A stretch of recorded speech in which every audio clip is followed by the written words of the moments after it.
host, sabrinasalvati. Well, this report has the audacity to claim that the EU always seeks to reduce the risk of escalation. No, it doesn't. We are witnessing the collapse of the post-war system instigated by the US and Europe, all to shield Israel, our outpost, from consequences. It's a rogue state vested in ensuring instability in the region and US geopolitical goals. In the last month, it's bombed Palestine, Lebanon, Egypt, Syria, all the while claiming it's the victim. And here we are today. Welcome to Sabby Sabs podcast. I'm your host, sabrinasalvati. That was the incredible Claire Daly. My special guest tonight is Chris Hedges. He's an author, a journalist, and he's also the host of the Chris Hedges Report at the Real News Network. Welcome back, Chris. Thanks.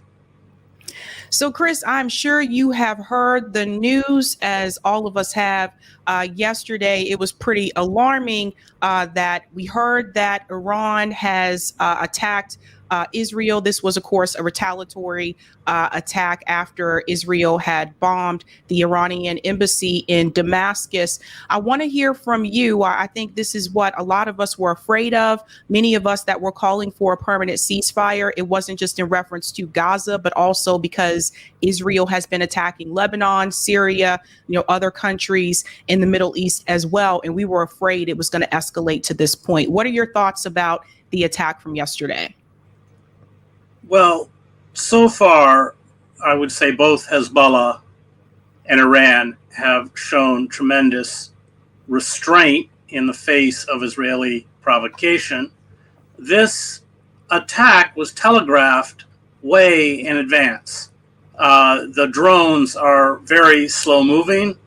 It gave the United States, Israel, the UK, other coalition partners plenty of time to prepare. I think the outcome is what Iran wanted. There were apparently no Israeli casualties. If the Israelis are to be believed, no significant damage. Iran, I worked in Iran, they don't want a war with Israel. And that's why they said that they had ceased hostilities after this assault. I think it achieved what they wanted. It was in many ways a symbolic attack. And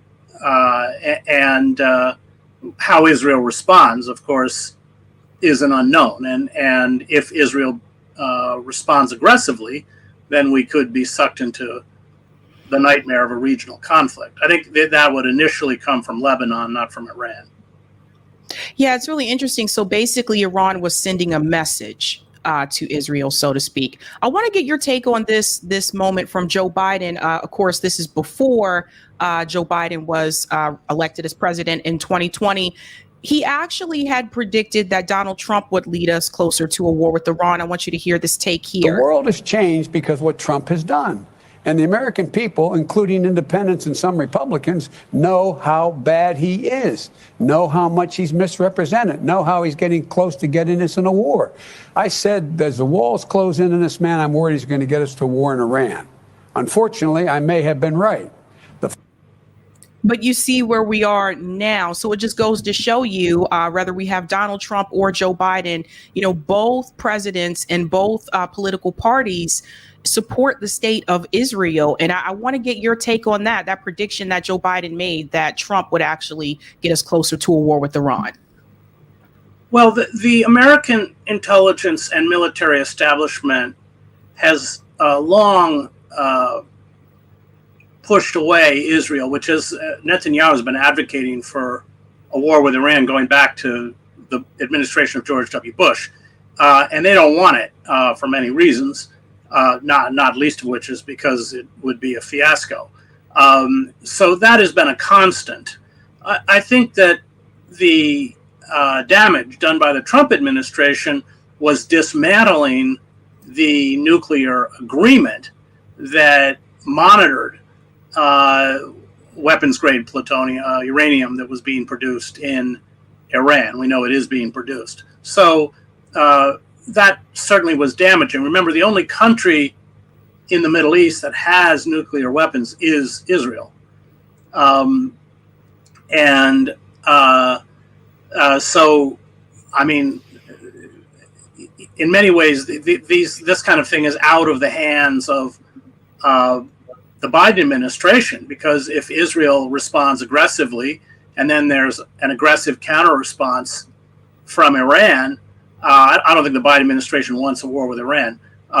They can get sucked into one. So Israel has always functioned as a kind of rogue state. It does what it wants. It has the powerful Zionist lobby. It essentially owns both parties. Biden, of course, is the largest recipient of AIPAC aid of any senator, and he holds that record, even though he left the Senate 8-10 years ago. So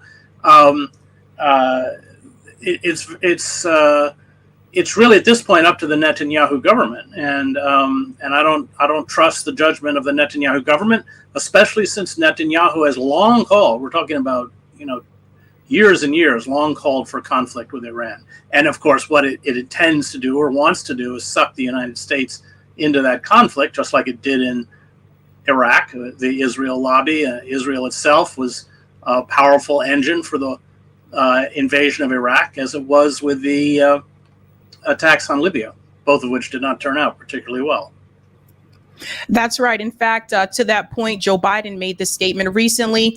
Biden told Bibi the U.S. won't support an Israeli counterattack on Iran. So even this statement here goes to show you that even the Biden administration realizes that this could be an absolute disaster. I was talking to my dad about this last night after Iran responded to Israel. And one of the things that he was telling me is just how powerful Iran's military actually is. The last thing we would want is to have any type of conflict with Iran. Do you think that Israel will still respond to Iran? Because I have a feeling that Israel, because they're basically gone unchecked for so long, that they will try to respond and then, to your point, try to suck the U.S. into it. And I wonder, what does that mean for the relations with Israel and the United States government? So during the Gulf War, the United States pressured Israel not to respond to the Scud attacks that were fired from Iraq successfully. But that was a different government. If Israel has already said that it would respond, when or how and what that will look like, we don't know.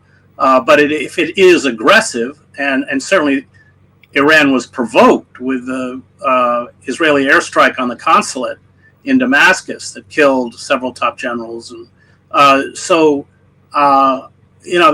it's just an unknown. It could be this kind of death spiral that nobody can control. That is a real possibility. But again, I don't know at this point. All the future of this conflict is now in the hands of the Israelis. The other point I wanted to bring up, Chris, because I know you've been to the region, so you're familiar with the Middle East. How are other, Arab nations, how do they feel about this? How do they feel about Iran? So, for example, you were in Egypt recently. What is their take on the Iranian government when comparing it to Israel? It depends on the country. So relations between Saudi Arabia and Iran have traditionally been hostile. The Baghdad government is closely allied with Iran. It depends completely on which country. So it's not a uniform response. Yeah, you're right. I mean, Iran is a very large country. It has a very powerful military. It's not as easily subjugated in air assaults the way Lebanon is. And that is why the Pentagon has not wanted to go to war with Iran. There was heavy pressure by Iran after, in that interim period before Obama became president, heavy pressure on the Bush administration to launch airstrikes. As I understand it, they need the U.S. Air Force because Iran's air defense system is quite robust. Israel would lose a lot of warplanes trying to get into places that it would want to bomb.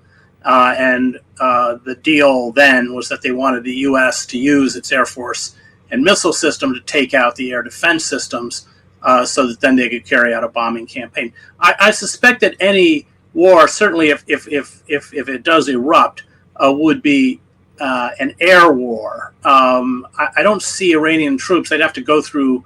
It does not share a contiguous border with Israel, so it would have to go through Syria, or it would fight through its proxies, Hezbollah in Lebanon. But Hezbollah has some pretty formidable capabilities in terms of missile systems that could do some real damage, which they have not used.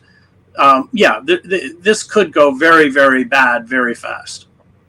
Where do you think this would put a country like Jordan, for example? Because I know that Biden actually met with the leader of Jordan. I know that the the Queen of Jordan, I know she was interviewed on CNN after October 7th. What do you think a country like Jordan would do if this were to continue to escalate? Whose side would they be on? Would they be on the side of Israel, or would they be on the side of Iran? Well, they're tacitly on the side of Israel, because remember, the Yemenis have blocked the sea lanes, and the UAE and Saudi Arabia and Jordan have opened up a land corridor, which has triggered large street protests in Amman, where they're chanting, "We are all Hamas." 60% of Palestinians, of the citizens of Jordan, are of Palestinian descent. So, but Jordan would clearly not side with Iran. No, Iran is considered a hostile power by Jordan. Why do you think Jordan is not speaking out more in reference to the support of the Palestinian people? Because the Queen of Jordan herself is Palestinian. I know she did that interview with Christine Amanpour on CNN, but I do feel like for quite a while they've been somewhat mute in reference to speaking out support of the Palestinian people. Well, there's kind of, pro forma rhetorical support, but it's because of their hostility to the Muslim Brotherhood, which is also the case with Egypt, and Hamas comes out of the Muslim Brotherhood. So both for the Jordanian monarchy and for the Egyptian government, there is no love for Hamas. That's why Hamas is largely based in Lebanon and Qatar. They're not based in places like Jordan or Egypt. So there's always been long or historical antagonisms between the monarchy and the Brotherhood, which eventually, after the first Intifada, became Hamas in Gaza, and that's also true in Egypt. That's interesting. I also want to get your take on this as well. Recently, there were attacks on humanitarian aid workers in Gaza from UNICEF and also the World Central Kitchen. Now, immediately after these aid workers from the World Central Kitchen were attacked, the U.S. government, our politicians like Nancy Pelosi, came out immediately and said, okay, we're willing to pause financial support towards Israel because these humanitarian aid workers were attacked. But obviously, they did not have that response in reference to the Palestinian people that have been relentlessly attacked by the state of Israel.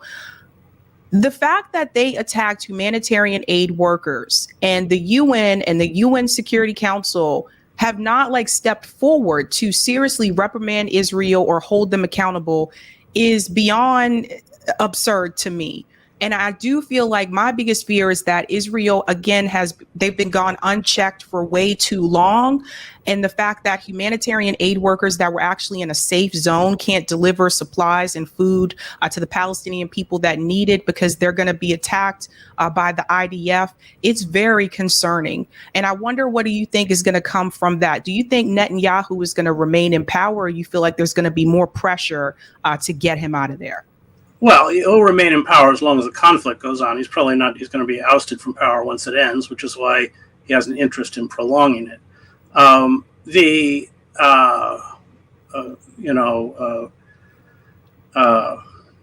Group that was attacked, these 7 individuals who were killed, the Central Global Kitchen, they were they had been green-lighted and supported by both the Biden administration and Israel, because although they don't have the logistical capacity to actually deal with a famine in Gaza, you have to remember there's a campaign to dismantle, and the United States has withdrawn funding from UNRWA, from the UN agency that provides humanitarian relief and support to Palestinians, both in Gaza and in the diaspora. So Israel has long targeted UNRWA. It made this unverified claim that members of UNRWA were linked to the attacks of October 7th. That saw the United States. And so they send in the Global Central Kitchen as a kind of fig leaf, a kind of, it's just a publicity stunt. The Central Global Kitchen can't begin to cope with the levels of hunger and starvation that is rippling through Gaza, especially in the north. And so the anger on the part of the establishment was that Israel even killed the humanitarian aid group that it was using as a kind of lever to discredit and dismantle UNRWA. So that's what that was all about. And Pelosi, there will be no pause in aid at all. There isn't going to be a pause in aid. That's not going to happen, especially in an election year. Biden can't afford to alienate the very powerful Israel lobby, number one. Number two, Biden's a creature of, he wouldn't probably be in power without the credit card companies in Delaware and AIPAC. Well, recently, Tucker Carlson interviewed a Christian pastor from Israel who is also Palestinian, and this has actually caused a roar effect, so to speak, among Christian Zionists, because now it has been kind of put on the world stage that Christian Zionists are being mistreated in Israel as well. I mean, I think a lot of us on the left already knew that, but judging by the comments from Tucker Carlson's interview, I think a lot of people on the right were not aware of that. Do you think that now that this has happened, that more Christian Zionists are now upset with Israel's activity, do you think that this is now, there could be a possibility that the left and the right could come together in reference to pushing back on the state of Israel? Or do you think that's ambitious? I think that's probably ambitious. I don't think the Christian right has any moral core. Otherwise, they wouldn't support Donald Trump. The Christians who are being attacked are Orthodox and Catholic primarily. And we had a very ancient church in Gaza that was bombed by the Israelis. I think 12 Palestinian Christians were killed in that attack and several were wounded. So, and Palestinians, Christians have been ethnically cleansed en masse out of both Gaza and the West Bank. So for those of us who covered, I spent 7 years, of course, covering the conflict for the New York Times. Well, 5 for the New York Times, but I was 7 years in the region.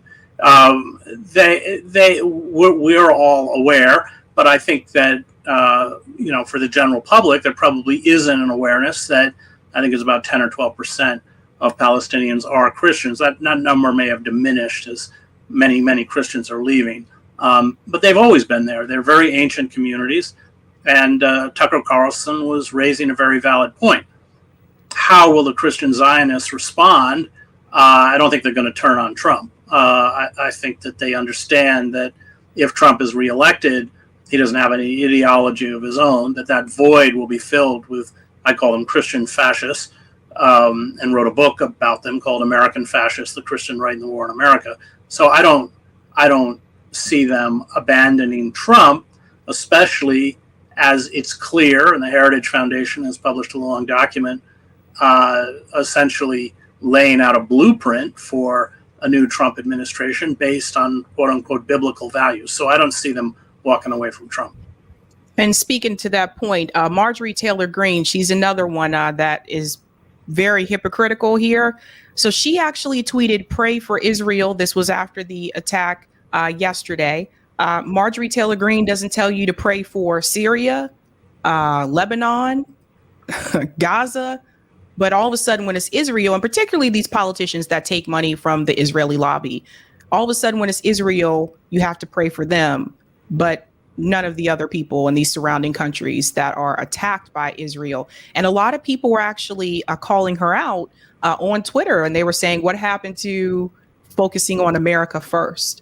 And I think these groups that are on Twitter, like Track AIPAC, they have actually been exposing a lot of the politicians that take AIPAC money. Do you think that more people are now starting to see, particularly those on the right that supported people like Marjorie Taylor Greene, are now starting to see that these politicians that said they were for America first are actually Israel first?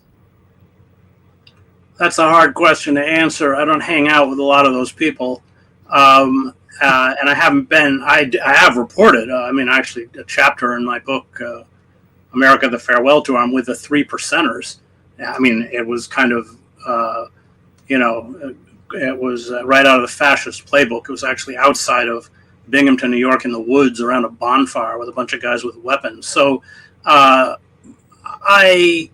think they're kind of impervious to rational argument. I don't think that this is a rationally based movement. It's an emotionally based movement.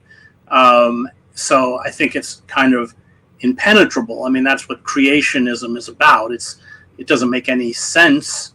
But it fills an emotional need. So I think people have written about that there can be all sorts of contradictions, as you pointed out, within the movement, but because it satisfies an emotional need, it doesn't really matter.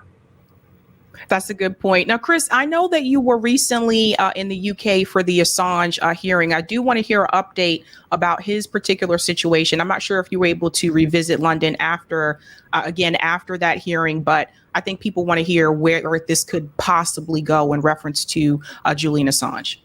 Right. So I did sit in on that 2-day hearing in the High Court in London. It's always interesting because you pick up all sorts of details that you're not going to pick up if you're not there. The prosecution refused to give the 2-judge panel the assurances that, number one, Julian would not be subjected to the death penalty, and number two, that he would have First Amendment rights. He's an Australian citizen, of course. And the judges pushed back on that. So it's very clear after those 2 days that two things were going to happen. The United States was going to give those assurances to the judges, i.e. say he will not be subjected to the death penalty and he will be given First Amendment rights. If those assurances weren't given, then it was very clear that the appeal process would go forward. Those are minor technical issues. They're not substantial issues. Julian won't be able to issue or mount a public defense kind of argument that this is for the public good, et cetera, et cetera. So that was clear. We also know that there is contact between the government attorneys in the United States and Julian's attorneys over a possible plea deal. There have been reports that he could plea out on a misdemeanor charge. I hear that it's kind of now stuck around one particular issue, but I don't know what it is. But we know that that is happening. I wouldn't read too much into the Biden comment. The fact that we're considering it doesn't mean he's considering it. But there is all that movement going. If the United States does not offer those assurances, then I think it's pretty clear that he will be allowed to appeal. That may be, in terms of the U.S. government, the best decision, because it will mean he will still be locked up in a high-security prison where he's been for 5 years, even though he's not been charged with committing a crime, because he didn't commit a crime. But that keeps him locked up, and you don't have to deal with the extradition during an election year. Interesting. One more question for you, Chris, because I know you got to get out of here. 2024 presidential election. A lot of us saw the video that went kind of viral of you on Twitter at the Workers' Strike Back Summit when you suggested that Dr. West run with the Green Party. A lot has changed since then. Dr. West left the Green Party and decided to run as an independent. Jill Stein is running with the Green Party and I believe she's winning pretty much the nomination in almost every state where they're having the nomination decided. What do you think now going into the 2024 election? Right now, Jill Stein, out of the third party and independent candidates, she does have the most ballot access. What is your take on this? Because, again, the reality is Joe Biden and Donald Trump both support the state of Israel. And I'm looking to vote independent or third party for someone who actually understands that we need to pull away from this idea of the Zionist movement, et cetera, and that the Palestinian people need to have some type of self-determination. They need to be free from Israel's grasp. Do you think that now could be the time? Because Joe Biden is losing support between African-American voters, Latino voters, and younger voters as well. Do you think now could be the time that people could actually break the duopoly? Well, I'm not going to vote for Biden. I mean, genocide is a moral issue. It's not a political issue. I have had one friend who was killed and several others who have disappeared. They're presumably dead. We haven't heard from them in weeks. So I don't see how we can we have to make any government that supports genocide, we have to punish them. And the way we punish it is withholding support. I, of course, don't want Trump as president, but I think I can't. That's a line I can't cross. Was very instrumental in getting Cornell into the Green Party, and it was, as you point out, over ballot access, because I worked for Ralph Nader. I was a speechwriter, and I understand how difficult it is to get on the ballot. Both parties conspire to block third parties from getting on the candidate, and they have all sorts of nefarious ways to do it, state by state. And I don't think Cornell, I think he's only on the ballot in Alaska and Oregon, last I heard. It's really, really tough. I was not here over the summer. I was doing Assange events in Europe, but so I wasn't part of that decision to walk away. But I worry that he's just not going to be on any significant states, and that is the benefit of a Green Party candidate, is that they probably will be able to get on a significant number of ballots, and so we'll at least have that option. Yeah, that's right. All right. Thank you so much, Chris. I know you got to get out of here. Great. Thanks, Sabby. Thanks for doing it. All right. All right, guys. That was Chris Hedges. We will make sure we clip that tomorrow for you, so you got an update about the Assange situation, because Chris was actually there in the UK. So I wanted to make sure we touched on that. And a lot about Israel and Iran. So yeah, we got a couple more stories to cover. We do have a jam-packed show today, guys. I think I have 2 bonus stories as well. We'll go ahead and share that thumbnail. I'll get to the chats, and then we'll go ahead and dive right in. So like I said, we got a busy show today. All right.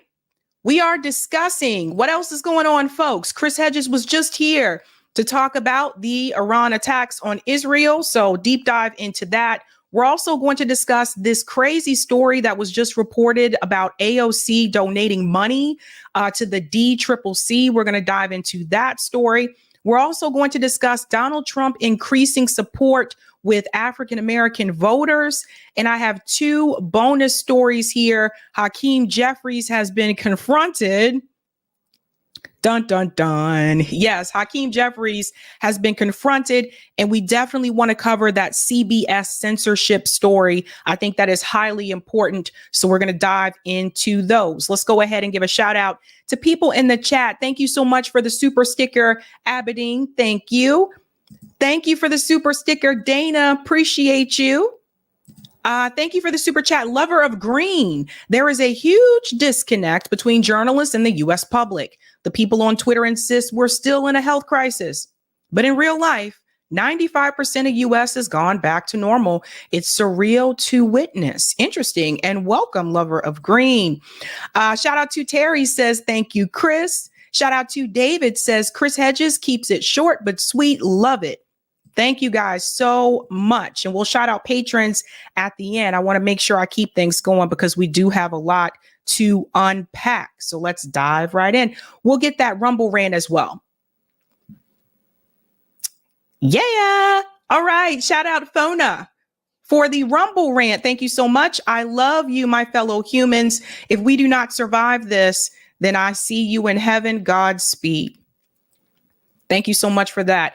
Hopefully we do. Hopefully we do. All right. Let's go ahead and dive into this breaking story about Hakeem Jeffries. So apparently Hakeem Jeffries actually just spoke at an event, actually, I guess, hosted by Al Sharpton, go figure.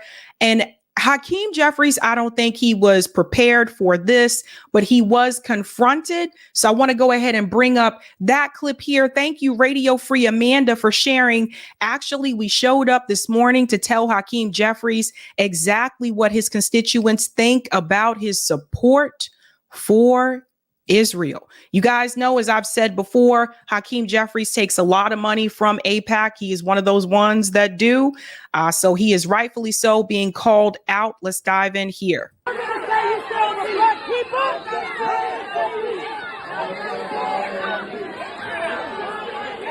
So they jumped on this guy. It says Black activists confront Representative Hakeem Jeffries for his imperialist policies in Gaza and Haiti. And this guy here is basically saying, you say you stand for Black people. So that's what he's calling Hakeem out on. Let me actually go ahead and bump this up here a little bit for the volume. Here we go.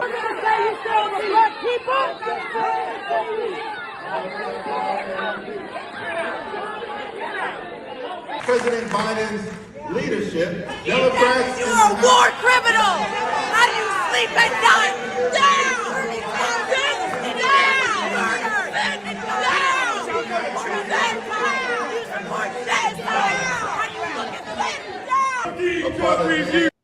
One thing I want to show you before we go to Eugene, because Eugene from Breakthrough News was actually there as well. If you guys look around the room, I just want you to see it's not packed. It is not packed. Not that many people wanted to come and listen to Hakeem Jeffries.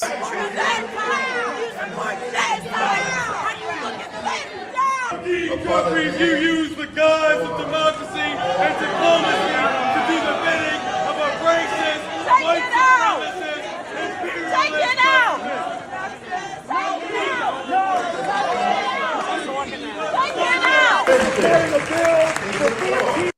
This gentleman here, so this is Eugene. Are you guys familiar with Breakthrough News? You watch Breakthrough News with Ronnie Akalik and Eugene. So that's Eugene. Let me go ahead and go back just a little bit. He called him out as well. Look at the look on Hakeem's face. Take it out! Carrying a bill for $14 billion to kill people in Gaza. They've murdered 14,000 children. People together, others are. Here you go. We believe in Take it out! No peace! Take it out! Justice, no peace! No justice, no peace! No justice, no peace! So notice something here, guys. Once again, you see it's mainly a lot of younger people that are standing up and confronting these politicians. Again, we got to give a clap and a shout out to Jose Vega because he kind of started this trend. He really did. Jose got out there when nobody else was really doing this and put himself at risk. He got out there and he's done this multiple times, whether it's politicians, whether it's journalists, and he kind of has passed on the torch. And now other people are doing this as well. And you see who's pissed off. The people who are upset about this are the older Black voters. This woman right here wasn't happy. So you see the change here and the disconnect when it comes to the Black community in this country and about supporting these politicians. Now, this speaks to Hakeem Jeffries' statement right after the attack. Yesterday, I want to show you what he said here. Statement in connection with Iran's unprecedented attack against the state of Israel. So listen to what Hakeem said. Iran, a sworn enemy of the United States, has launched an unprecedented attack against our democratic ally, the state of Israel. America's commitment to Israel's security is ironclad and unbreakable. Iran will not succeed. We stand with the people of Israel during this moment of significant change. So that is the statement from Hakeem. And I just want to add here, no, Hakeem, you stand with the state of Israel. Those of us that are not bought by AIPAC, those of us that are not politicians in DC, those of us that have a brain, don't. So they are right to confront Hakeem Jeffries. He's a sellout. He's a fraud. Him and Richie Torres belong in the same category. They're the politicians that say that they're progressive, except for Palestine. Also, except for Medicare for All, too. You can add that to the list. Now, that event was actually hosted by Al Sharpton. So he's angry. Al Sharpton, the activist, is upset with people practicing activism. Go figure. Al Sharpton says Al Sharpton accuses pro-Palestinian demonstrators of cowardice for interrupting Jeffries at the NYC convention. So what's more cowardice, folks? Sitting there in that seat and not confronting Hakeem Jeffries about the money that he takes from AIPAC and his silence on the death of the Palestinian people, or sitting there and saying nothing? Because I would argue it's cowardice to sit there and say nothing.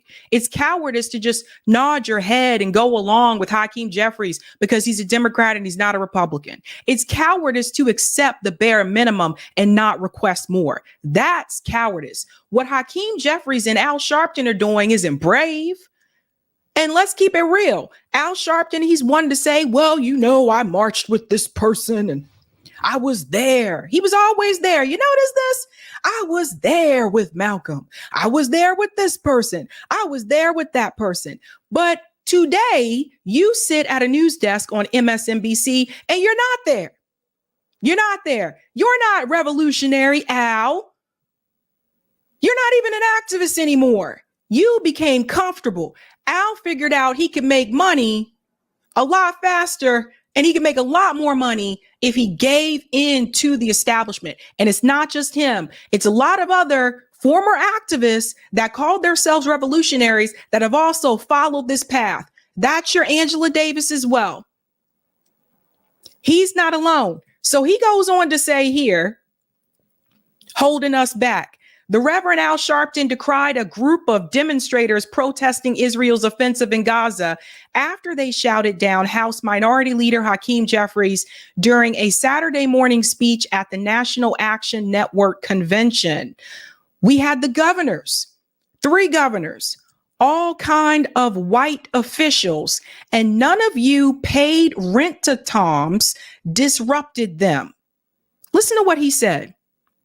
We had the governors, 3 governors, all kinds of white officials, and none of you paid rent-a-toms, that's a phrase that he uses, disrupted them. Sharpton said repeatedly, repeating a racially loaded insult he's often used in the past. So first of all, he's incorrect. People have confronted white politicians as well. In fact, I think they confronted them first. Hakeem Jeffries is probably the least confronted. So he's wrong. There he is just lying. People have confronted Kathy Hochul. People have confronted Cuomo. People have confronted Elizabeth Warren. They've confronted a lot of them. That goes to show you how out of touch he is. Protesters shouting about aid to Israel and the death toll in Gaza interrupted Jeffries multiple times inside the Sheraton Times Square Hotel, where the convention has been underway this week. It's unclear if the demonstrators were invited to the convention, but they began shouting shortly after Jeffries took the podium. The ongoing war in Gaza has riven both state and national Democrats. The party has a history of supporting Israel, but its left flank has held unceasing protests over the humanitarian crisis in Gaza. Sharpton and his National Action Network are a crucial ally for Democrats locally and nationally, and are frequently to the left of the mainstream Democrats on issues such as criminal justice. But Sharpton was an early defender of Israel in the wake of Hamas' October 7th attack. That's because Al Sharpton, like a lot of other activists, former activists that called themselves radical or revolutionary, decided it was easier to take the bag. That's why. Goes on to say here, Jeffries, who is in line to be the next Democratic House Speaker, has had the backing of the American Israel Public Affairs Committee for years. He released a statement this week supporting Biden's call for a negotiated resolution to the conflict that lays a foundation for a just and lasting peace between Israel and the Palestinian people. I appreciate folks exercising their First Amendment rights, but we're not in session in Washington. So I've got all day. After introducing Jeffries, Sharpton returned to the podium to admonish the protesters. You've got guts when a black man stand up. We had Biden here. You had nothing to say. You're a bunch of rented Uncle Toms. The president addressed the convention virtually on Friday. So let's go ahead and debunk that.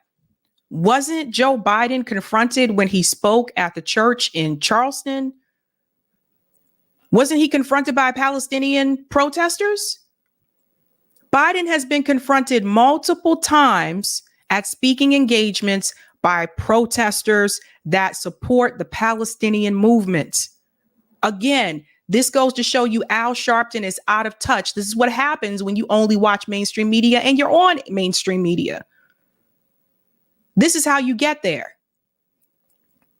So Biden has been confronted a lot, probably the most. Probably the most. But Al Sharpton is using the fact that Hakeem Jeffries is black to basically use that as a defense to say you should not confront him and he should not be questioned because he is a black man. And I would argue to that, because he is a black man, he should support the Palestinian struggle. Because he is a black man, he should be speaking out and fighting in support of the Palestinian people, because we had solidarity with the Palestinian community. Fred Hampton did. MLK did. Malcolm X did. Nelson Mandela had solidarity with the Palestinian people. So that is my argument that I would give to Al Sharpton. Not that you sit up here and you sell out for Israel, a genocidal apartheid state. Make that make sense. Al took the bag. It goes on to say Jeffries has defended progressive members of his caucus with deeply critical views of the Israel-Hamas war, including Representative Jamal Bowman, who faces a serious primary threat from AIPAC-backed Westchester County Executive George Latimer. Jeffries recently endorsed Bowman, making him the highest-ranking Democrat in Washington to weigh in on the closely watched primary. So it goes on to say here, spokespeople for the National Action Network and Bowman's campaign did not immediately return requests for comments. And I push back on this as well, because the fact that Hakeem Jeffries endorsed Jamal Bowman, and Jamal Bowman is actually bragging about that on social media, by the way, that actually isn't a good look, because Jamal Bowman is a part of the Reject AIPAC coalition. Hakeem Jeffries takes a lot of money from AIPAC. So if you were endorsed by Hakeem Jeffries, who takes a lot of money for AIPAC, but you're a part of a coalition that is supposed to reject AIPAC, that tells me that if Jamal Bowman wins re-election, somewhere down the line, he's going to be shilling for AIPAC too. We got to follow the money, folks. We got to follow the money. And I'd say that about AOC and the rest of them as well. People have to pay attention.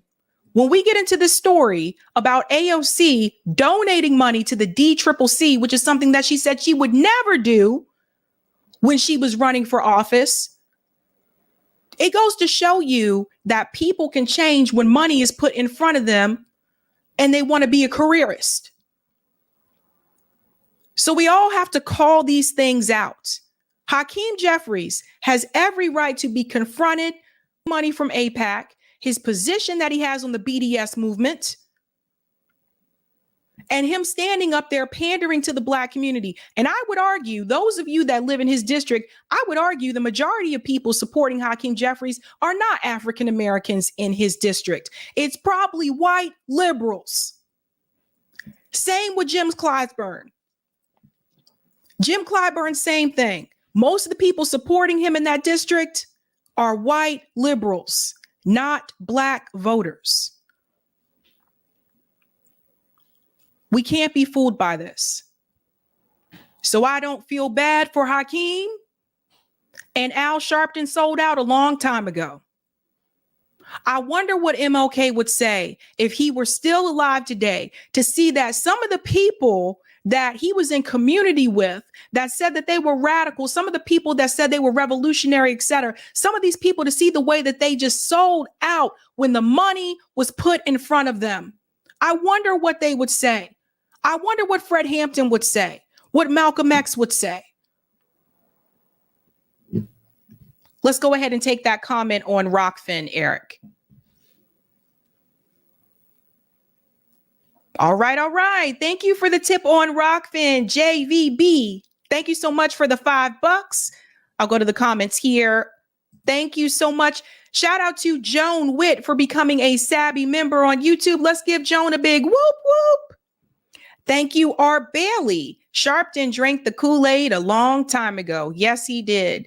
That's why he's on MSNBC. Like, think about it. They're not going to let someone radical or revolutionary have a spot on MSNBC. Thank you, Eric. People like Al Sharpton and Angela Davis are examples as to why traitors should never be forgiven. Ooh, that's a good one. Shout out to New Beginnings. Thank you so much for the super sticker. And shout out to Jean, who's also a Tweety Bird. Thank you so much for the super sticker. Tweety Bird is mad. Tweety Bird is not happy. If you haven't had a chance to do so, folks, go ahead and smash that like button. Thank you very much. That helps me out with the algo. Also, if you are new, don't forget to like, sub, and share. We're doing the damn thing over here, and I don't care. All right. Thank you so much. And we are moving on to Trump increasing support with Black voters. This is wild, but it's happening. I tried to warn people that this was a possibility. Let's get ahead. I think we're going to start with the Hill article first. So I've been telling you for the past couple of months that Joe Biden has been losing support from African-American voters. It continues to decrease for him.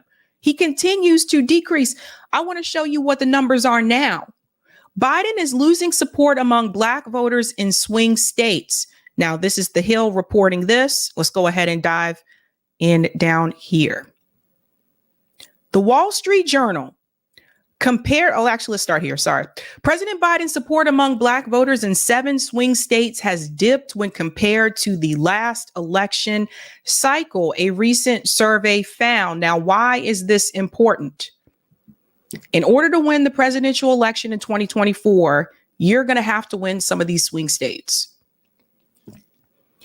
I didn't make up the rules. That's just how it works. That's just how it works.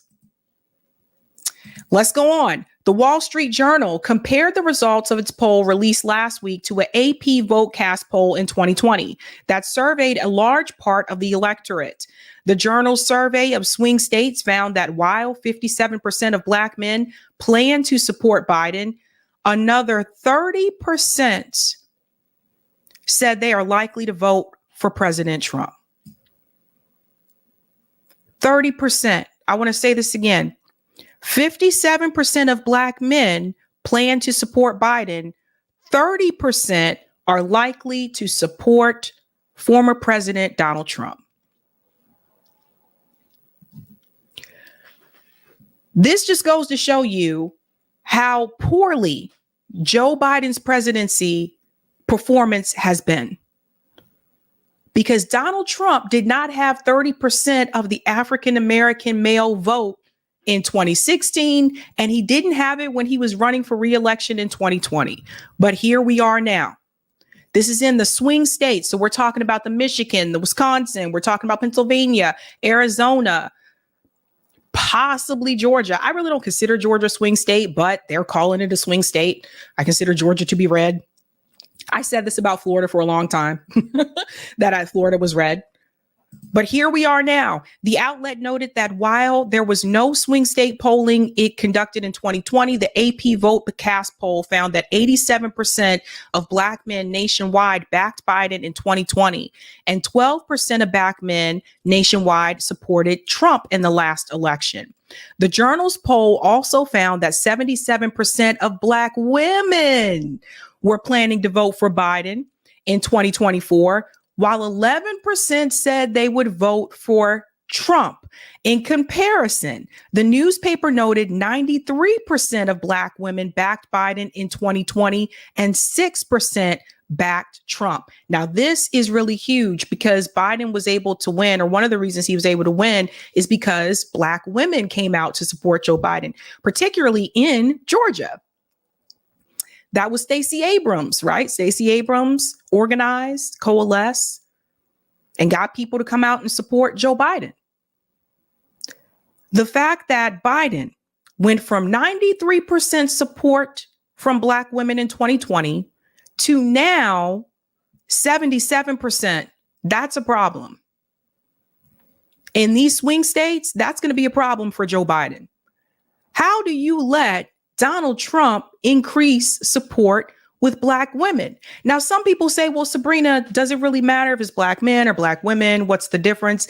The difference is women, some of the women are more likely to support the Democratic Party because of reproductive rights, right? So ever since Roe was overturned in the Supreme Court, what the Democrats expected to see was an increase of support from women all over, like regardless of race, but particularly Black women. What this is showing you is that even when it comes to that particular issue, more women are choosing to support Donald Trump. Let's go to part 2 of Type V and C, Eric. I want to show you something else. Because I tried to tell people that this would happen. I was called crazy. I was called delusional. People said I didn't know what I was talking about. How would I know, right? How would I know what Black people are saying in the community? Now, there was recently an event at Chick-fil-A where Donald Trump was there. Now, before I get into this clip, I do want to say some people have misrepresented what this was about. Obviously, the Black people that are cheering on Donald Trump at this Chick-fil-A in Georgia, they are conservative. They are Republican. These were not Black voters that supported Joe Biden, and then now they're supporting Donald Trump. Some people I felt like didn't represent that properly on social media, and people have been calling that out. But I want you to hear what is said here because it speaks volumes. Now, these are students from HBCU in Atlanta, historically Black college and university. Listen to this. We're not letting them rig Stop this the election. steal. Here you go, grab that. Thank you. Take that. That's going to make you good and healthy. It's going to grow back that tooth. There you go. Who wants it? You want it? So this is Donald Trump buying food for people at Chick-fil-A. Right. So it's interesting. We had the video of Joe Biden buying a Black family like chicken from the cookout. And now you have the picture of Donald Trump buying people chicken at Chick-fil-A. You know, I don't know. It's the chicken thing. It is what it is. So people are like, here we go again, how both sides are doing similar things. I think the difference here is that this was a planned event. But I want you to hear what this woman says. This is making shockwaves around the U.S. Yes, you can. See, you can afford to have it. You know why? Because you're thin. Who wants one? I'll take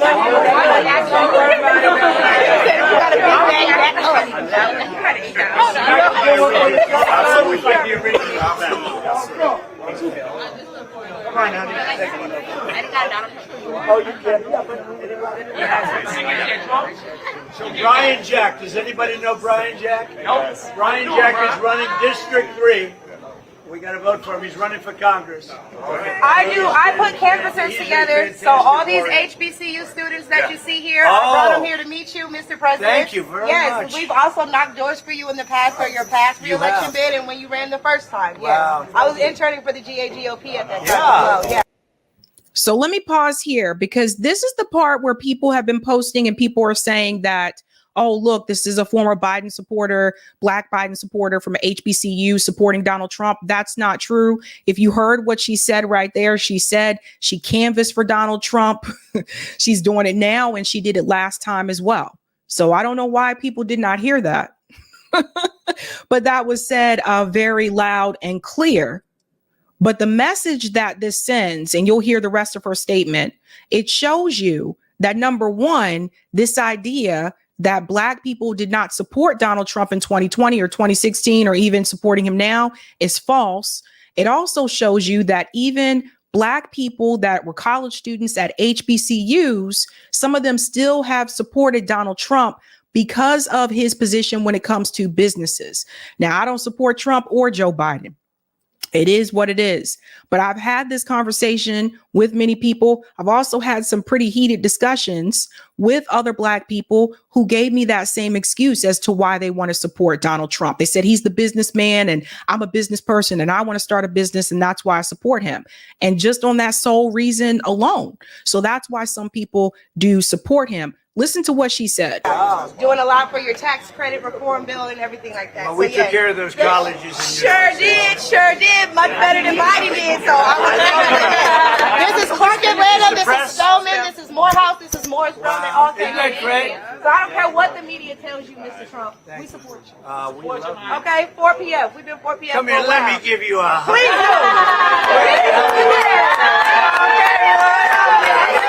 do.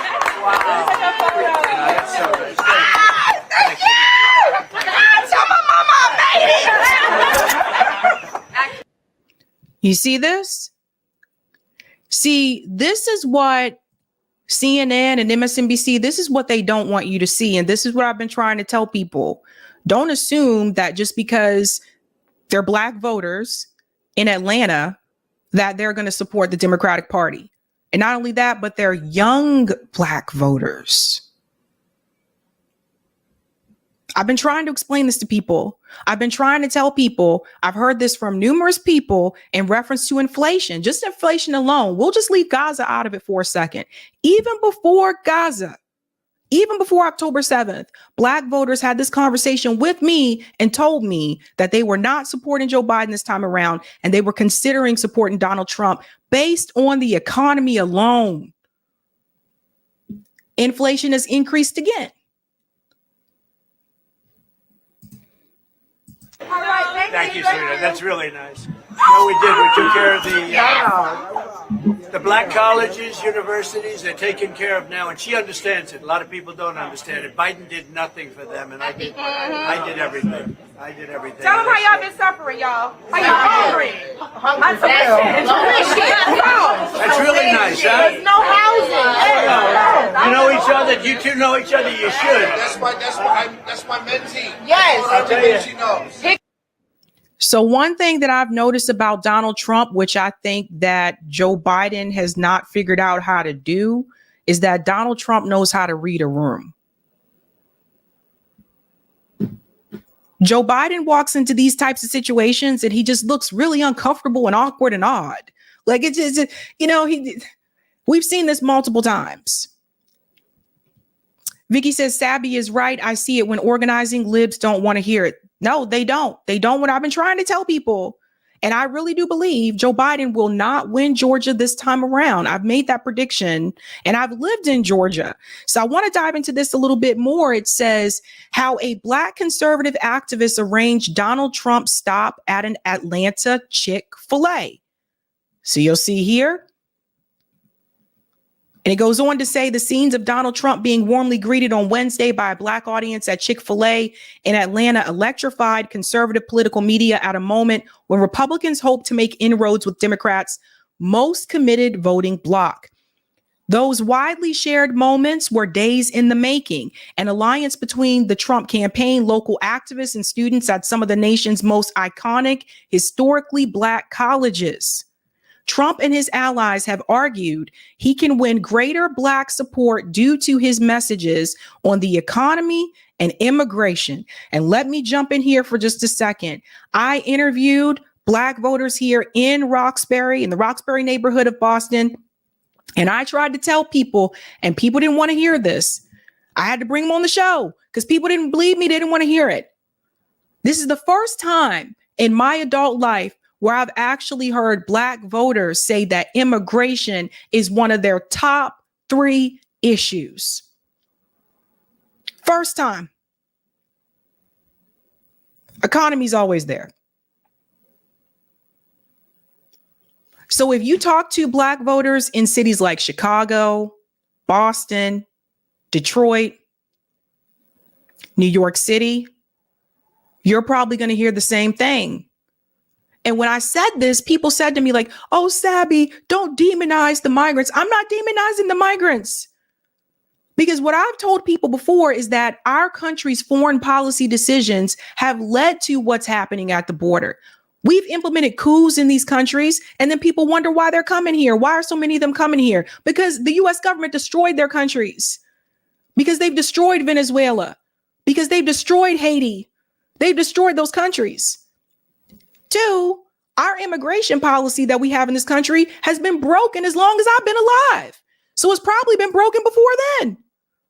And I know people who had to go through the immigration process. It's insane. Some people it takes 10 years. Some people are like 5 years. I had someone tell me it took them 15 years. So there's that too. But this is the first time. So Donald Trump's campaign is saying that they believe that they are going to get more support from black voters based on those 2 issues alone, the economy and immigration. And I've heard it from black voters myself. And then there's this. I didn't think I would see this. At one of the more recent Trump rallies in Pennsylvania, there are now MAGA supporters chanting Genocide Joe. Now, that was our phrase on the left, right? Those of us that attended the protests, the pro-Palestinian protests, that's been our phrase. But now everybody's starting to see it. Everyone's starting to see it. See it for yourself. She is our big problem. Genocide Joe! Genocide Joe! Genocide Joe! Genocide Joe! Genocide Joe! Genocide Joe! Genocide Joe!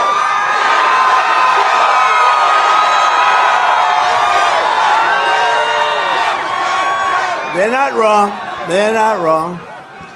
He's You see done that? everything wrong. Think she is out. So you guys see what's happening? Now we have Trump supporters chanting Genocide Joe. And, you know, this whole situation that has happened between Candace Owens and Ben Shapiro, I told you I saw a split that was happening among people on the right. Because people are like, wait a minute, I thought the Daily Wire was supposed to be pro-free speech. Apparently, you can't criticize the state of Israel. Then you have the interview with Tucker Carlson and the Christian pastor in Israel talking about how Christians are treated in Israel. So there you go. So now you have people on the right also not feeling this Israel thing. Now, one of the things that Trump also brought up at Chick-fil-A is that apparently he doesn't have to worry about raising a lot of money. And I want to bring you to this speech here because this is a reminder of what happened in 2016. He's reminding people he don't really need a lot of money in order to win. Listen to this. Thank you. Hey, look, real quickly, you talk about your fundraising. You just crushed it the other night on your fundraising. How important is that the money not only flows into GOP, but flows into your campaign? It's nice, and we're setting records, and we're doing well, but we don't need what the Democrats. They pass it around to everybody, meaning politicians. We don't do that. You know, Hillary had more than twice the money that we had. And how did that race turn out? I'm not 100% sure. No, we don't need the same, but we could get as much. We're doing very well. We broke the all-time record the other night, 52 million. More importantly, we take in more than anybody with a small donation, $61 average. And that's never happened for a Republican before. We take in $61 average, and we take in a lot of money that way. And that, to me, is the most important money because those people vote. They're not in Monte Carlo. They're not on a yacht. They're voting. And we love them. And this group of people that we just met is unbelievable. Yeah. That young lady was unbelievable. Yeah, well, people that might not have heard, you did historical things for black colleges. Just touch on that. I funded them long term. They were going on a year-to-year basis, and they were always being chiseled and cut. And I got to know the heads of the black colleges and universities, and they came in, they saw me. And after 3 years, I said, how come you keep coming back? They said, they make us come back every year. I said, nope, no longer. And I gave them long-term financing, long-term commitments from the government. They do a fantastic job, and they all love me, I will tell you. But that young lady was so nice to bring that up because most people forget, and I think it's nice. Now, let me pause here for a second because one thing I do want to add, some of those things were already put in place under Obama's presidency, just FYI, the support for HBCUs. But even if you talk to people that have gone to HBCUs under Trump's presidency, that is one of the things that they do say is that he did, you know, obviously help with the funding, increasing funding for HBCUs. So they will give him credit for that, just FYI. But it's crazy times that we live in when you think about it, folks. So that is something that he can continue to brag about. But maybe it's not even about Donald Trump. Maybe it's not even about Joe Biden. Maybe it's about some of these voters that are choosing to walk away from both. I want you to hear from a roundtable of voters in Georgia, young African-American voters, and I want you to hear how they're thinking about getting rid of the two-party system altogether. Listen to this. This November will be the first time Lonnie White and Rokia Garbo will be old enough to vote in the presidential election. And just the second time Malik Poole and Mosin Shora will cast a presidential ballot.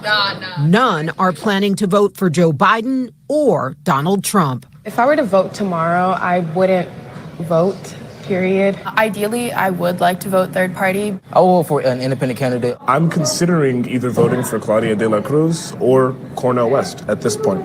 If there is no substantive policy change when it comes to the genocide in Gaza, then there's not really a discussion for me.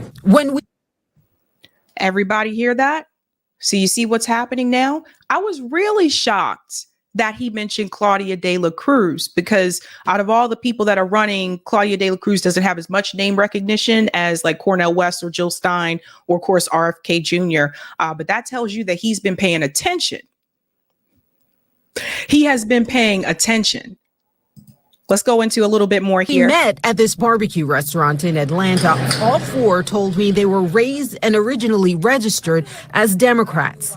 But this year, the president's handling of the Israel-Gaza war has turned them away. I think what Biden has done in aiding and abetting in a genocide is just something I cannot stand for. You're willing to withhold your vote in the presidential election unless there is a ceasefire. Yes. And it's implemented. Yes. Not voting could mean Donald Trump gets into office. Do you think he'll be better on Gaza?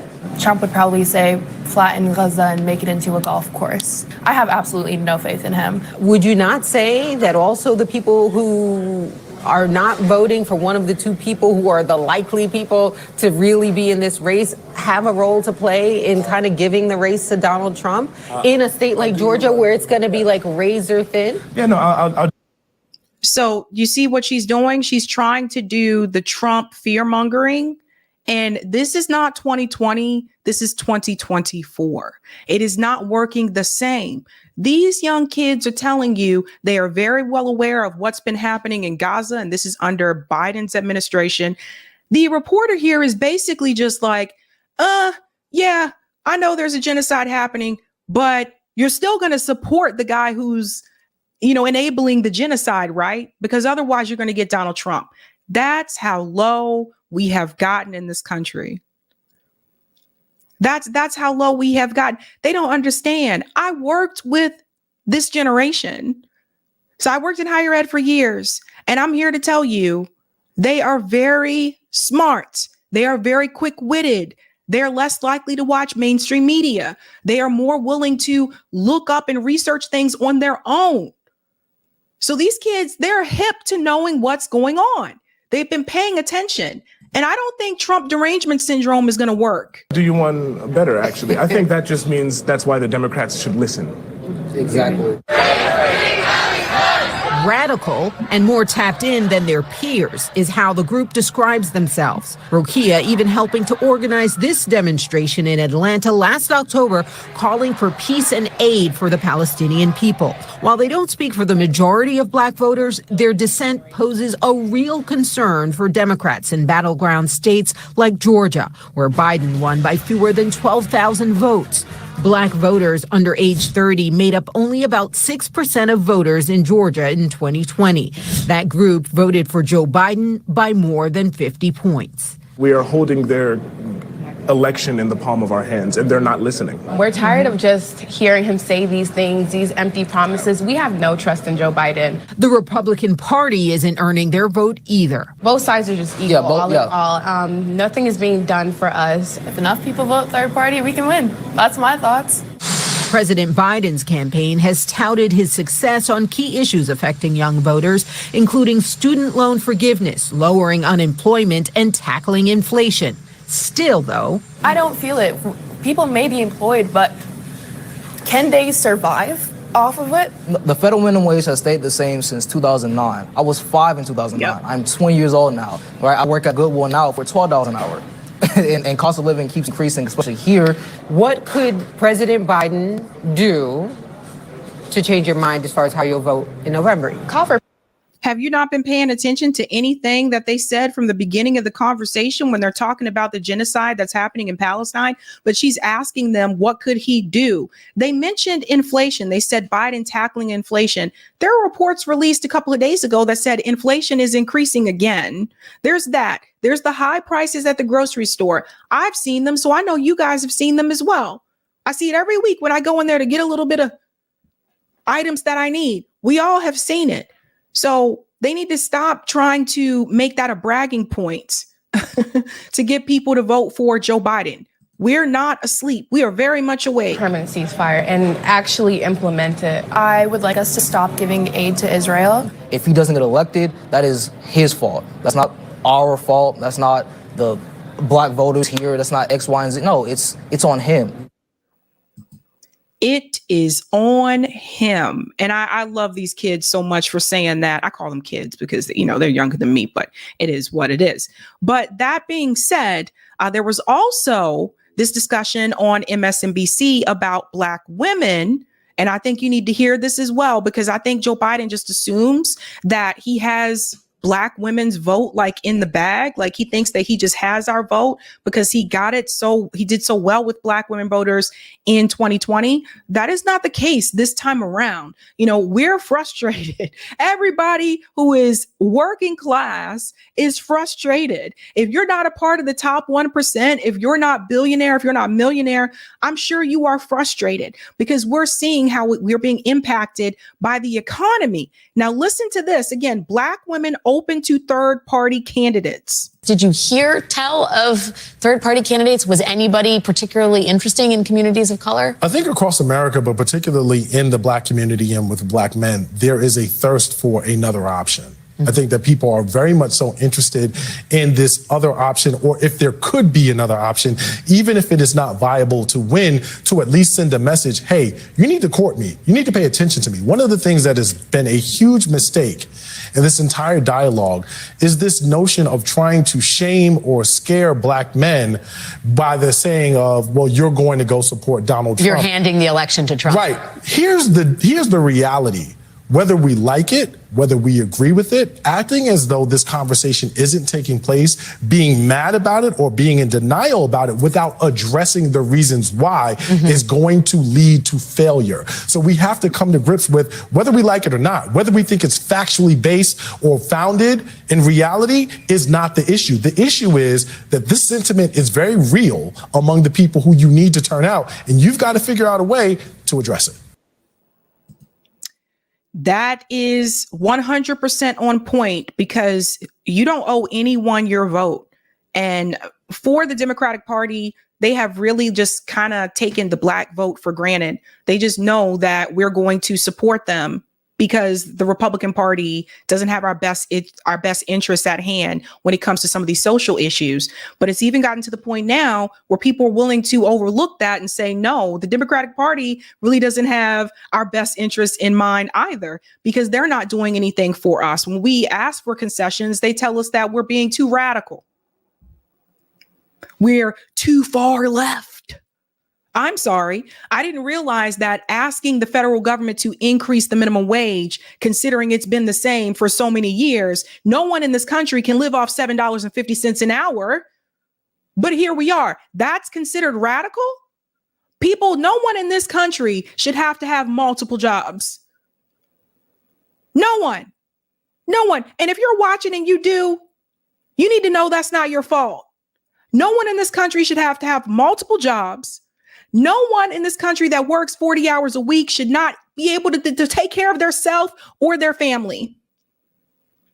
But it has become this way because the politicians have been bought by the billionaire class. They've been bought by organizations like AIPAC. So instead of money being spent right here domestically for the needs of the American people, the money is sent to countries like Israel so they can all have health care and they can have free colleges. But when you ask for that for us here in this country, we're told we are too radical. Let's go to some of the comments here in the chat. Biden has some concerns coming up. Thank you so much, Michael. Sharpton is admitted FBI informant. I've heard that. Thank you for the super chat, Jean. Marlon says, what did Angela Davis do? Angela Davis, unfortunately, is not revolutionary anymore. This has been coming for quite some time. Whereas old school Angela Davis would have told you to fight the power, fight the system. She also developed Trump derangement syndrome and said, just vote for Joe Biden. Benny says, chicken for president. Thank you, Robert. Love your show, Sabby. Thank you so much and welcome. Thank you, Eric. As Black people, we should be done with red-blue game, given that our liberation fight pits us directly against the American empire. There you go. Vicky says Trump has already said he would wipe Palestine off the map, so this is hysterical. LOL. Exactly. Trump is saying what he knows people want to hear, but he said the same thing, right? Leroy says, crazy part is they're all going to shut up with the genocide talks once Trump wins and continues the same policy. Need people to break out the duopoly. Thank you, David. The Chick-fil-A clip shatters the MSM narrative. Trump presents as more personable than Biden. How do you think he does that given his class Sabby? That is a good question. It's all about whether or not you know how to talk to people. It's important that you talk to people, not at them. And some people are good at that. Some people are really good at that. You ever notice, like, when you guys, maybe if you were in college, maybe if you didn't go to college, but you went to a party. So let's say you went to a party. You ever ask that question, why it was like that, always that one guy that was able to just kind of walk around the party and work the room? Or maybe it was a guy that you didn't think was attractive and you didn't understand how he got all these girls. Like, this is one of the things, like, how does he do it? Whatever. Because he knows what to say. He knows how to work a room. He knows how to talk to people. Some people just naturally have that, and some people have learned how to have it. Thank you, Septien. The fear mongering isn't going to work this time around. Blacks are starting to wake up. Biden is listening, but it might be too late for him. Thank you, P. Smith. I'll be 69 on Wednesday. You're a kid, a smart one too. Oh, thank you, P. Smith. And happy early birthday. JB says, a lot of us want this system taken down and rebuilt by and for the people. That's right. That's right. Get corporate interests out of the way. All righty. If you haven't had a chance to do so, smash the like. If you're new, don't forget to like, sub, and share. All right, we're doing pretty good on time. And we're going to bring in this CBS News story because we got to talk about censorship. This one is very different. I know I've covered a lot of stories on this show about censorship, but this time this is in reference to a CBS former news reporter. She actually has testified in front of Congress. We're going to dive into this because I've told you how mainstream media, they shape the narrative. The narrative comes from the State Department. These networks have shareholders like BlackRock and Vanguard. They're also invested in these networks, and they also kind of control the narrative. Well, apparently she didn't like being controlled, so she was fired. Fired reporter to testify. CBS News crossed red line by taking her files. And this is the reporter in question here. We'll get into the video in just a second. I'll make this a little bit bigger for the people in the back. There we go.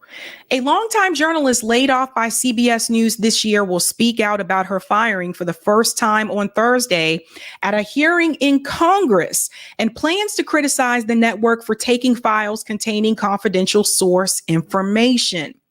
Catherine Hedges, a former senior investigative correspondent, will also appear as a witness before a House Judiciary Committee subcommittee hearing on press freedom issues and say that her former employer encroached on her rights, according to her opening statement obtained by the Washington Examiner. CBS News' decision to seize my reporting records crossed a red line that I believe should never be crossed in any media organization. Hedges had a high-profile role at CBS News in 2019. Prior to that, she worked at Fox News since the 1990s. So this is important because it makes you realize this is not a new reporter. This is a reporter that is seasoned, and she's been in the field for quite some time. She became known for covering national security issues and more recently investigations into Joe Biden and Hunter Biden. Of course. Her firing became a source of controversy after several reports indicated that CBS News seized her items, including confidential source information, upon her termination. Hedges plans to explain what happened to lawmakers during Thursday's hearing. When I was laid off in February, An incident reinforced in my mind the importance of protecting confidential sources. CBS News locked me out of the building and seized hundreds of pages of my reporting files, including confidential source information. Now, this is interesting because if one of the stories that she was focused on was the Hunter Biden laptop story or Biden's business dealings in Ukraine, and she had confidential sources, she accidentally left those in the office and CBS went through and took her files. That means that that information could have been given to government agencies as well, and they could harass or go after her sources. So this is not okay. I do feel like they must have been spying on her. Like this is crazy, and this is very dangerous. It goes on to say multiple sources said they were concerned that by working with me to expose government corruption and misconduct, they would be identified and exposed. When CBS News was previously pressed by Congress on Hedges' dismissal, the network adamantly denied that it had seized her files and said it handled her termination in a normal manner. Okay, define normal. Human Resources Department staff retrieved Hedges' personal belongings from her office, such as books, clothing, and awards to return to her. But at no time did anyone review any of the files or other materials. That's coming from a CBS News representative, and that's what they wrote to Congress. Contrary to several false press reports, absolutely none of Ms. Hedges' files were seized. Rather, CBS acted to secure and protect the material in her office. The representative said, adding that the network returned her items after her union, the Screen Actors Guild American Federation of TV and Radio Artists, took issue with CBS News about the matter. Hedges' concerns about her termination also come as she appeals a judge's decision in February to hold her in civil contempt for refusing to unmask the source of a series of reports she did at Fox News on a scientist's alleged ties to the Chinese military. So again, this goes to show you about the lack of protection that reporters and journalists have in this country.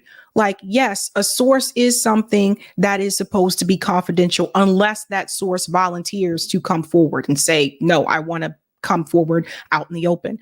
Most of the time it's confidential, especially when you're dealing with corruption that's high level, such as the president of the United States. People want to protect themselves. People want to protect their family members. So there's that. And the fact that you have these networks trying to uncover who these sources are. Well, that takes us back to the Twitter files hearing that Matt Taibbi had in front of Congress, where they were asking him, who was your source? Who did you get this information from? And then they basically interrogated him because he was refusing to give up that information. It goes on to say the judge imposed an $800 per day fine on Hedges until she provides the name of the source who disclosed to her private information about the scientists. But the fine is paused while the appeals process plays out. I don't even think this is a judge did this. This is why I say the legal system is not fair. When you go through major life events, as I have in recent weeks, losing your job, your health insurance, having your reporting files seized by your former employer, and being held in contempt of court, it gives you clarity. And that's another reason why I would argue and say your health insurance should not be attached to your job. Let's get into the hearing. So shout out to Hotspot for this. Hotspot is doing the damn thing. Follow them on Twitter. Follow Hotspot. Catherine Hedges testifies that CBS News locked her out of the building and seized her files. Let's go ahead and get into this clip here. So this is her testimony in front of Congress. As you know, in February, I was held in contempt of court for refusing to disclose my confidential sources on a national security story. I think my current situation can help put the importance of the Press Act into context. One of our children recently asked me if I would go to jail if we would lose our house and if we would lose our family savings to protect my reporting sources. I wanted to answer that in this United States, where we say we value democracy and the role of a vibrant and free press, that it was impossible, but I could not offer that assurance. The Bipartisan Press Act, which came out of this House committee, would put an end to the sort of legal jeopardy that I have experienced firsthand in the federal courts. And without the legislation, more journalists will run the uncertainty of the contempt gauntlet in the future. This legislation will provide protections for every working journalist in the United States, now and for the next generation. The legislation provides strong protections at the federal level for reporters and their sources. It would block litigants and federal government from prying into a reporter's files, except when there's an imminent threat of violence, including terrorism and in defamation cases. At the state level, similar rules are already in place to protect press freedom. It is my sincere hope that the passage of the Press Act will provide similar protections at the federal level. I hope that I am the last journalist who has to spend 2 years in the federal courts fighting to protect my confidential sources. My current situation arises from a Privacy Act lawsuit. I am only a witness in the case. It is not common for these cases to reach the stage of holding a reporter in contempt. But when such cases happen, they have profound consequences, impacting every journalist in the United States. Forcing a reporter to disclose confidential sources would have a crippling effect on investigative journalism, because without reliable assurances of confidentiality, sources will not come forward.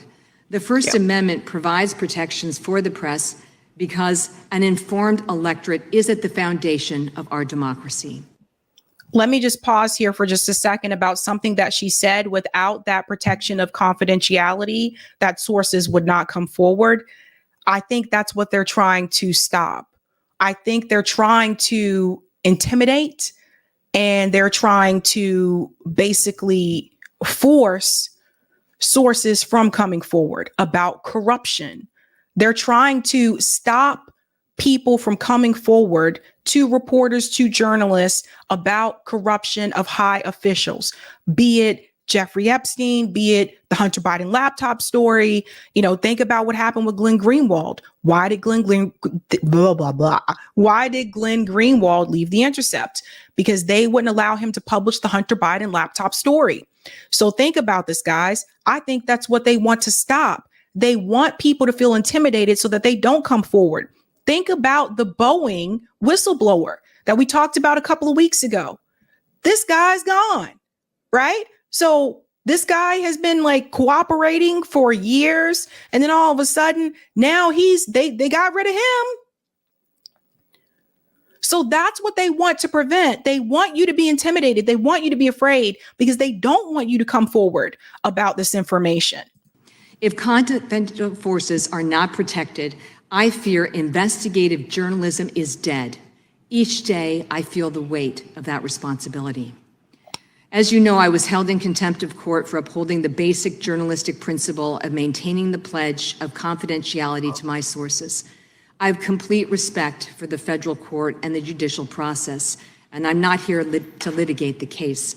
It will play out before the appellate court in Washington, D.C.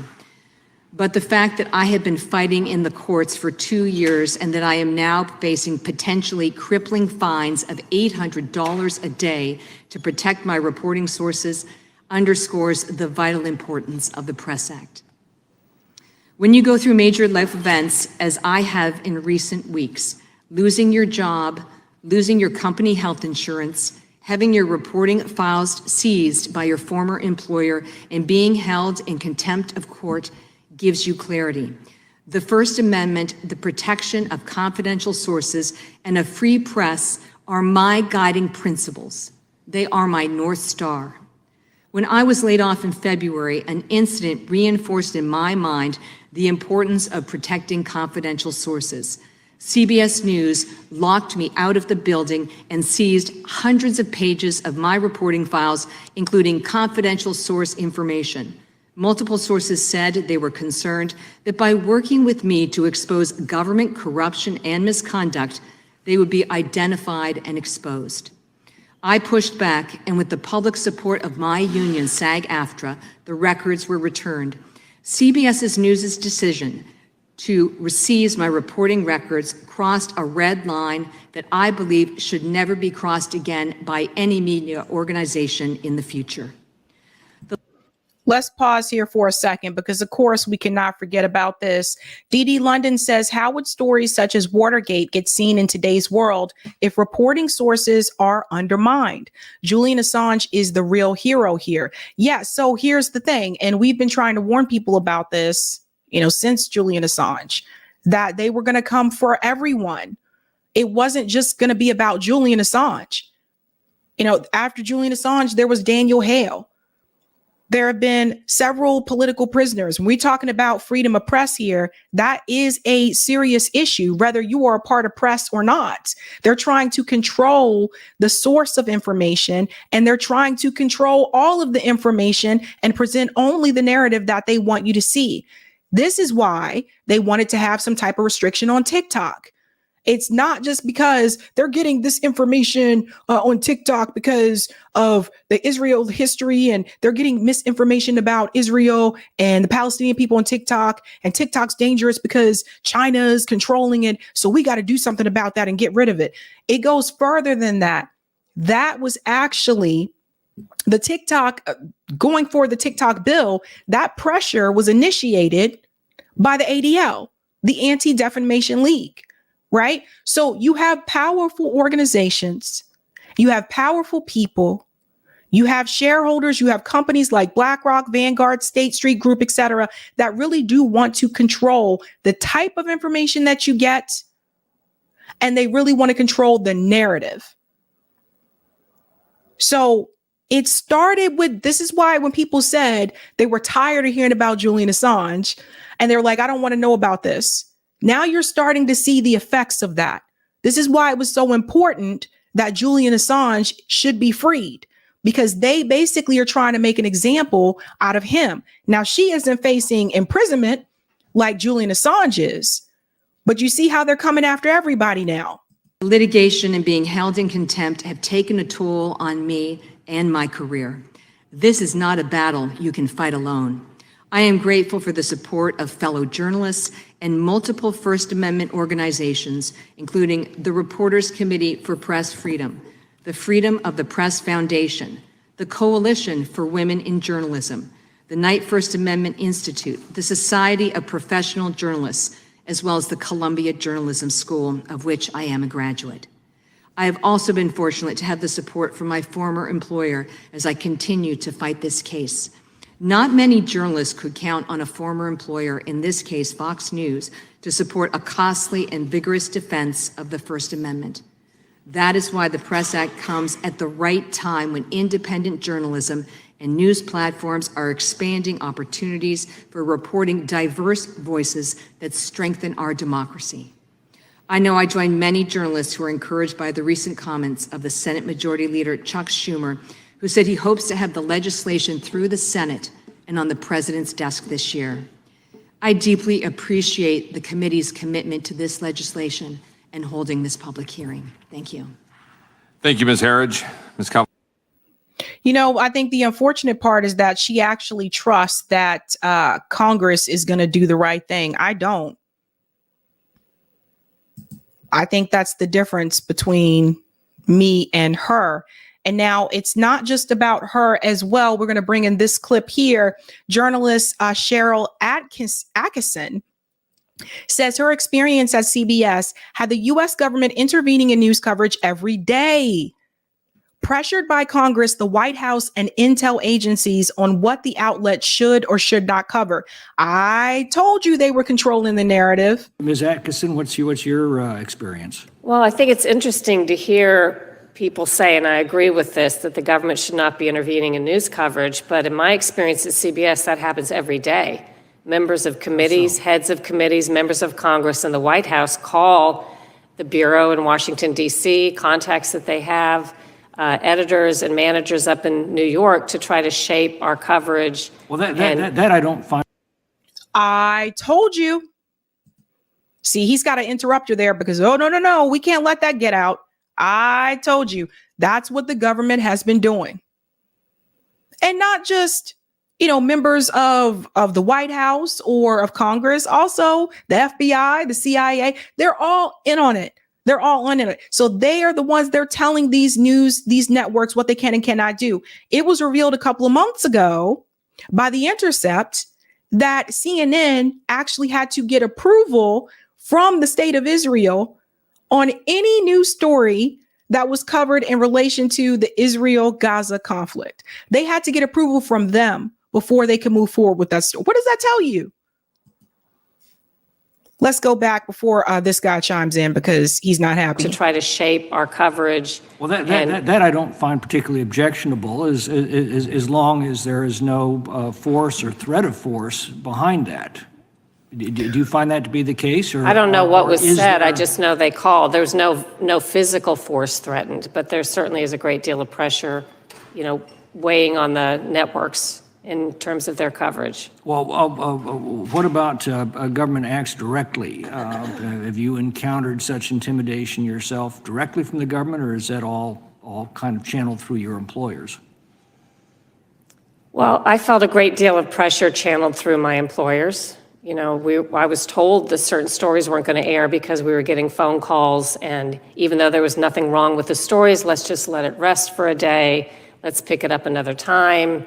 They're really mad this time. And there was no objection over the content of the story or the facts. It was they just, as I was told, they just didn't like it, or it was a story that they felt was unfavorable at times. Well, a story that they felt was unfavorable. So here you have an employee of CBS News testifying to Congress, telling you that there were government officials contacting the network and telling the network that there are certain stories they did not want them to cover for whatever reason, but also stories that were not favorable coverage of the current administration. That's not news. That's propaganda. And that's what CBS News, NBC, MSNBC, CNN, Fox News, that's what they are. It's propaganda. This is why more people are watching independent media. This is why the ratings for those networks have continued to decrease over time, because people see you guys are lying. So here we go. Aye. If they were offering additional facts that might have been ignored, if they were offering different opinions, that's freedom of speech. But if behind those suggestions was the threat of force, that's a completely different matter. Do you agree? Yeah, my position was when political officials call into the newsroom, there should be a policy where we tell them if they object to something or have a factual issue that they should put it in writing and send it in. But there are these extensive conversations that go on behind the scenes. I only know about a few of them, a relative few of them. I'm sure they happen in other scenarios as well. Ms. Atkinson, should I read your testimony or hear your testimony to say that the Press Act would not be sufficient? I think it's a global problem that has to do with sending a message of oversight to the intelligence agencies that we know have for decades violated rights and made policies that are contrary to Constitution and so on. I don't think there's been an effort they think is serious. I feel like the intelligence agencies feel like they're running the committees here rather than the committees conducting oversight of them, and that there needs to be something they understand that they would be held accountable when they do things. And I don't know what that looks like in practice, but I don't think the law is in the... And this is exactly what Matt Taibbi was trying to warn people about when he first released the Twitter files. Whether you agree with the information that was released or produced or not, at this point, let's just put that to the side. That's irrelevant. The message that was being delivered is that the U.S. government should have no right and no power to intervene and contact social media platforms, news stations, the press, and tell them what they can or cannot report and what narrative they're allowed to have. That should not happen. And so when this all started with the Twitter files, I tried to tell you, it's not just about Twitter. Then later on, we started to see the pressure on TikTok. Before Twitter, it was Facebook. So we have to remember it going back to Facebook and that interview with Mark Zuckerberg and Joe Rogan. He told Joe Rogan that the FBI contacted him and told him to suppress the Hunter Biden laptop story. So it didn't start with Twitter. I think it started with Facebook, but it was only a matter of time before they would have come after all of these platforms, right? And tell them what they can and cannot do, or what they can and cannot say, what stories they can't cover. But they've been doing this to news networks forever, as long as I can remember. Controlling the narrative and having Americans believe that when they're watching cable news, they're watching the news, that these people are actually telling them news that is not biased and that is true.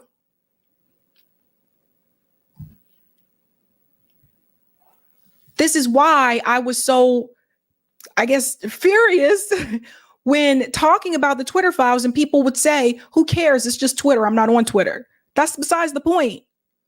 The point is they're trying to control what you get to see, hear, and think. They don't believe that you can think for yourself and make a correct decision. They want to tell you what you should think. They want to tell you what you should believe. Dangerous times. Like, it's 2024 and we are going closer and closer back towards McCarthyism tactics. Think about that, folks. Would you be able to publish Watergate today? What about the Pentagon Papers? These are things we got to think about. This is why I get so passionate about this. Thank you for the super chat, Brother John. The media spent the last of 8 years calling Trump a racist. Say it enough times, the uninformed will believe it. Love your podcast. Thank you, Brother John. They don't call Biden that, though. Colin says testifying at Congress is just for the records. Congress is very corrupt, all paid by corporations. I agree. Thank you, Louise. Did she mention Assange?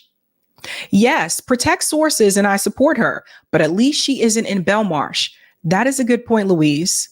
I'll have to go back and watch that full, the hearing is very long. I have to go back and watch the full thing to see if they even mentioned Assange. Yin Yang says, this is going to be a classic episode of Sabby because this is going to remain a very important issue going into the future. Oh, thank you, Yin. And thank you, David. 3 channels of state media is still state media. That's right. That is right. I'll take the comment on Rockfin, Eric. Thank you for the tip on Rockfin, Tracy. Thank you so much. Ba-bam. We're moving into this story about AOC. Now, we remember when AOC first ran for Congress, one of the things that she promised she would not do is that she would not take money that was donated to her and donated to, obviously, the establishment Democrats, right? People who were not Justice Democrats or part of the squad. She would not donate to the DCCC. Well, ladies and gentlemen, those times have changed. I'm pretty sure we could have seen this coming anyway. And here we are. So let's go ahead and dive into that story because the New York Times really did put AOC on blast here. And I'll show you her response. AOC never steered money to a key arm of her party until now. Her contribution to the campaign arm of House Democrats is a symbolic moment. Moment. I've been watching too much British TV, man. I'm telling you, I'm watching too much British TV. Symbolic moment in the New York lawmakers' own evolution inside the Democratic Party. So let's dive in here. AOC has made her first ever contribution to the campaign arm of House Democrats, a $260,000 donation that is a milestone in the New York Democrats' long and complicated relationship with her own party's political establishment. Now, remember, isn't this what AOC said she would not do? that she would never donate money to the DCCC, that she wouldn't donate to these establishment Democrats. Here she is again, reneging on another promise that she made. In an interview, AOC said her decision to give to the campaign arm, the DCCC, was driven primarily by the dire threats of Republicans staying in power. She feared a Republican-controlled House would not certify a potential re-election of President Biden this fall. Not our problem. Not our fault. That's still no excuse. Anyone else could have donated money to the DCCC. She didn't have to, but she did. This is AOC trying to buy her spots in the Democratic Party for her political career. This is AOC on the path to become the next Nancy Pelosi. This is what I've been trying to warn you about. She didn't do these things right away, but she eased into it. I'll get to her quote here later because I'm going to show you the video and you'll actually hear what she says. AOC rocked the Democratic establishment in 2018 when she defeated one of the most powerful members of Congress in a stunning primary upset. That was Joseph Crowley, who represented a diverse district in Queens and the Bronx and who was in line to be a potential House Speaker. She arrived on Capitol Hill as the youngest woman ever elected to the House and an instant insurgent instigator who protested that fall in the office of incoming House Speaker Nancy Pelosi before even being sworn in. But AOC quickly began to work within the political system, building alliances and pressing for policies that have been included in legislation. Her transfer of funds was another step in the 34-year-old lawmaker's evolution inside the Democratic Party. So notice what it says there. She quickly began to work within the political system. And this is why I continue to say you're not going to be able to change the Democratic Party from within the Democratic Party.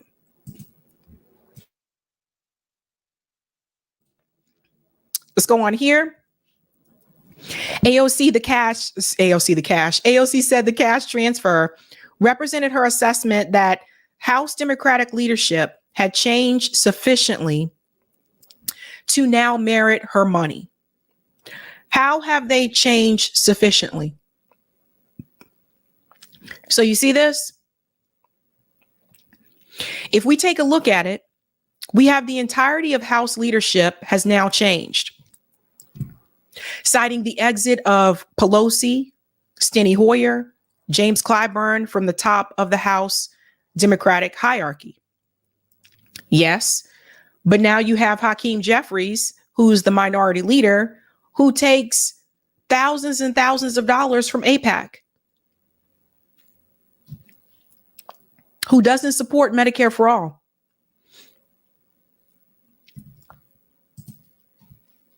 We've exerted a lot of our power through existing channels. Now it's time to assert our influence in larger institutions, including the DCCC. Insert your influence how?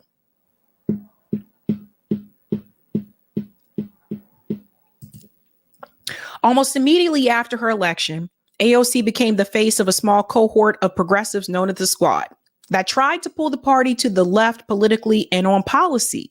She was a rising star on the left and vilified relentlessly on the right. Early reports that she was considering backing a primary challenge to another prominent New York Democrat, Representative Hakeem Jeffries, who is now the party's leader, created friction within her party, even if such a challenge never emerged. You hear that? In 2019, the DCCC established a blacklist of consultants and vendors who worked for AOC and other candidates who challenged incumbents. She and others loudly objected, and by 2021, the blacklist was dissolved. So, and then now you go and donate money to them. So you're donating money to them so that you are hoping that they don't try to blacklist you again. or you're donating money to them because you're trying to show the Democratic Party that you're willing to play ball and be just like them. Excuse me, my allergies, sorry. We spent a lot of time since first coming into office in 2019 working to change this institution, and we have successfully done so. Well, that's a lie. How did they change the institution when they voted against the railroad workers being able to go on strike? How'd they do that? How did she change the institution when she voted present for the Iron Dome? And that was after Nancy Pelosi whispered in her ear. How'd she change? How did she change the institution when she's telling you right now to continue to support Joe Biden in 2024, when Joe Biden doesn't approve of Medicare for All, said he would veto it if it crossed his desk? Joe Biden is aiding genocide in Israel right now. How did she change the institution? She didn't change the institution. She changed. And that's why she's still there. In a statement, Mr. Jeffries thanks AOC for helping us protect the integrity of the electoral process and take back the House in 2024, calling her a valuable member of the House who is a powerful voice for the voiceless and defender of democracy. So now you see she's got Hakeem Jeffries' approval. So she has his stamp of approval. AOC has become one of the Democratic Party's most prolific fundraisers. Her campaign committee has raised more than $37 million since 2019. She has raised another $11.1 million, according to her office, for non-federal candidates and causes, including nonprofits, food banks, and abortion rights groups. But until now, she had never given a dime to her own party's leadership, even though House Democrats are each assigned dues that they are supposed to pay to remain members in good standing. AOC's $260,000 contribution is earmarked specifically for the party's voter protection program. It is the first time a member of Congress has given money to a program that works on voter registration, poll observation, and litigation. None of that matters when you're not meeting the needs of working class people in this country. I want to be very clear. None of that matters when you're not meeting the needs of working class people in this country. AOC and the party are aware that her financial support could be used against candidates running in swing districts. But she said that with the earmarked funds, we just tried to make that argument as ineffective for Republicans as possible.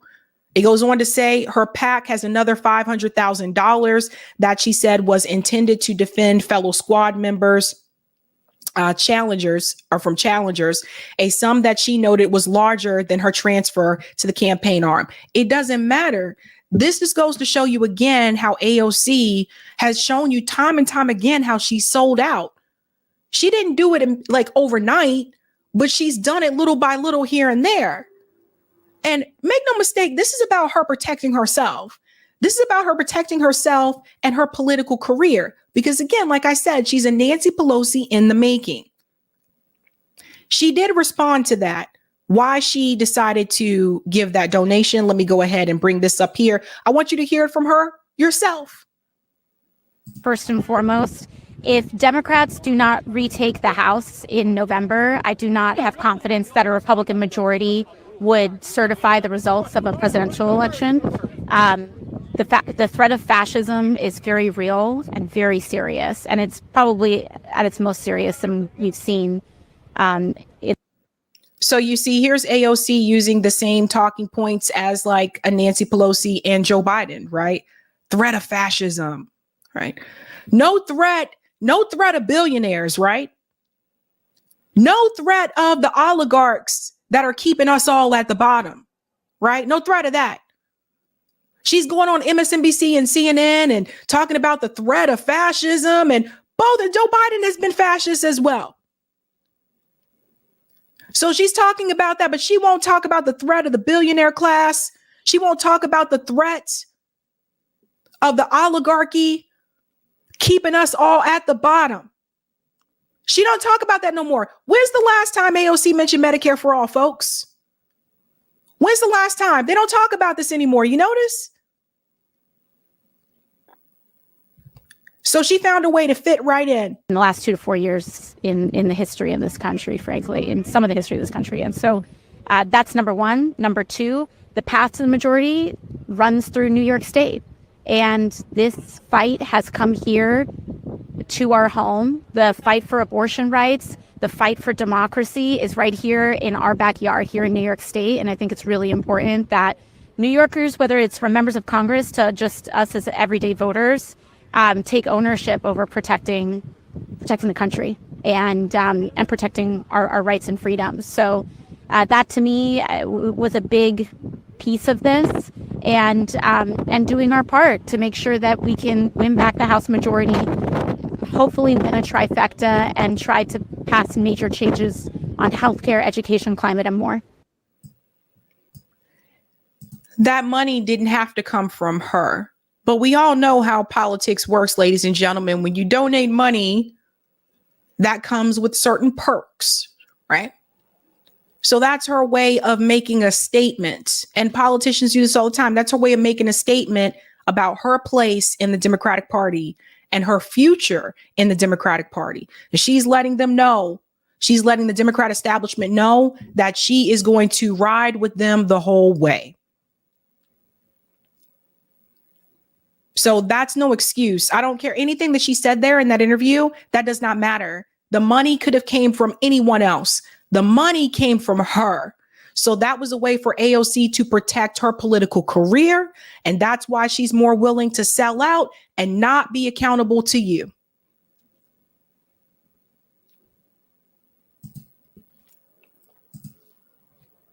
I wonder how deep that money goes, right? Because that money going to the DCCC, is that money also going to people like Richie Torres and his reelection? Think about that.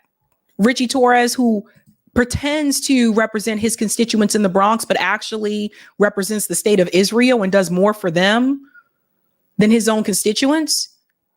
Where is that money being used, folks? And that should have been the question that the reporter asked AOC. Whose campaigns is that money going towards? And if it's going towards people like Richie Torres, that's a problem. What a mess. Let's go ahead and go to the comments here. Shout out to 100 Black Roke. They are afraid we do know how and what to think. And shout out for being a member for 8 months. Thank you so much. Shout out to Marcus. Thank you for the super sticker. What's up, fam? Shout out to James. Thank you for the super sticker. And thank you, Donnie. What is your thought on the squatters situation? Which one in particular? You got to let me know which one you're talking about, Donnie. I'm not familiar.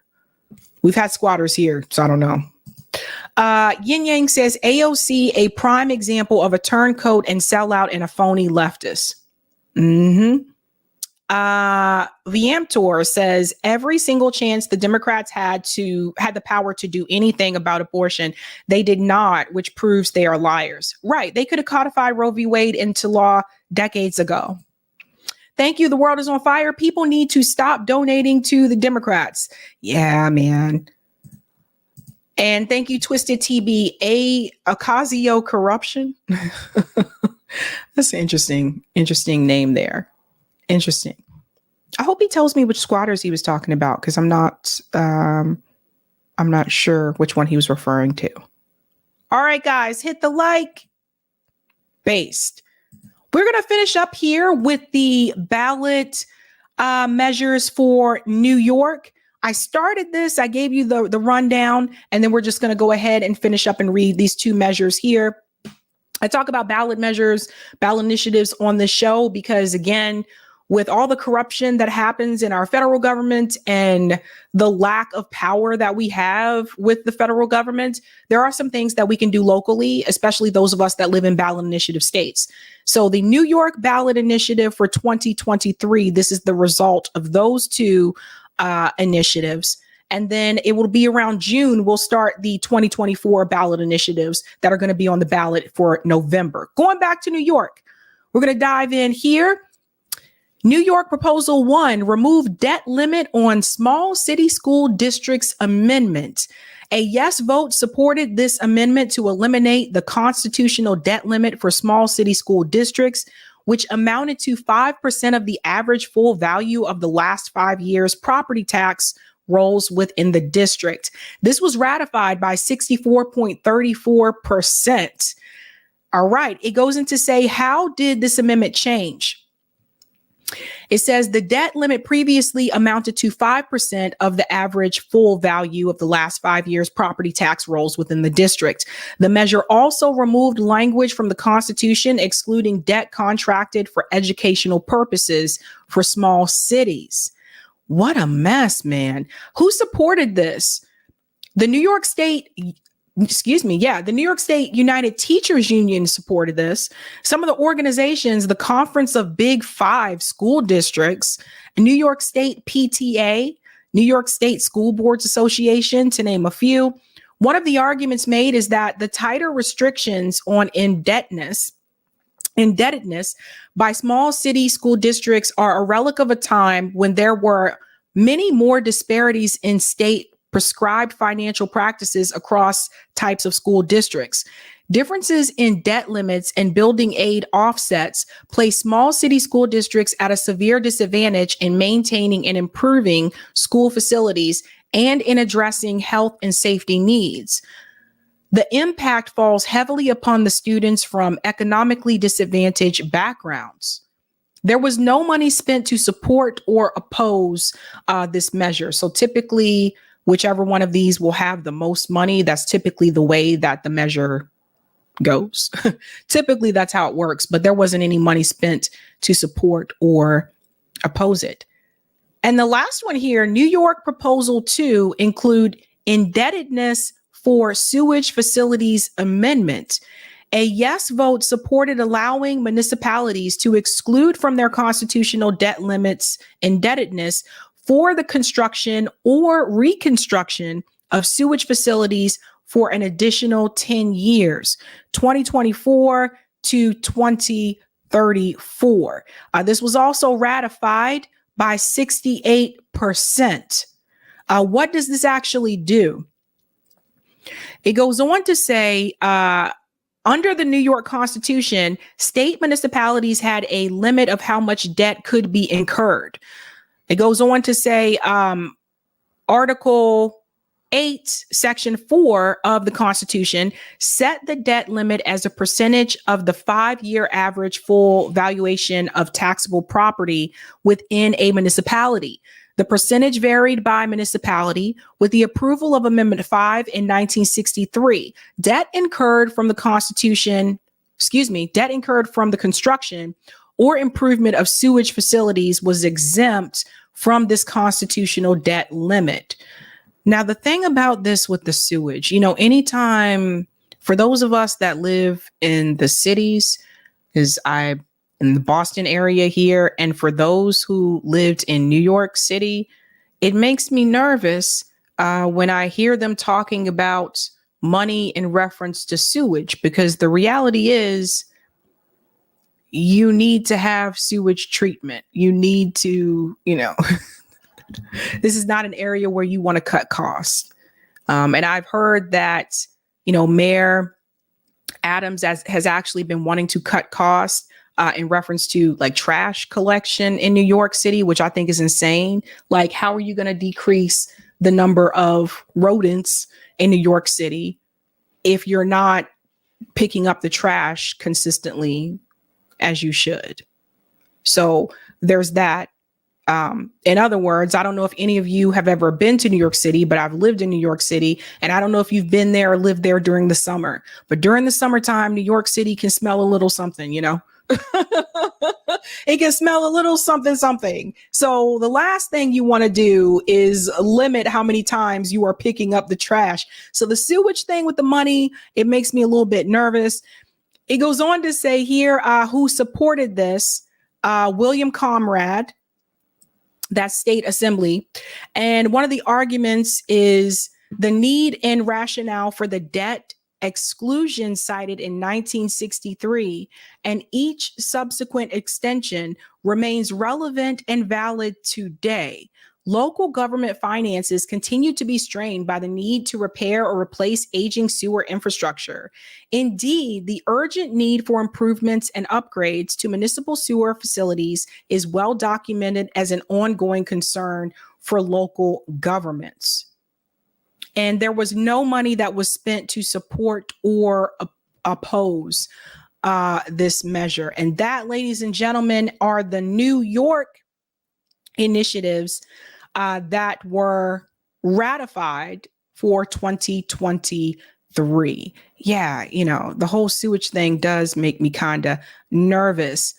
Thank you for the super chat, Donnie. The recent event involving a homeowners against squatters overtaking their home, Florida just signed a bill making squatters illegal. Interesting. I'm going to have to read about that, Donnie.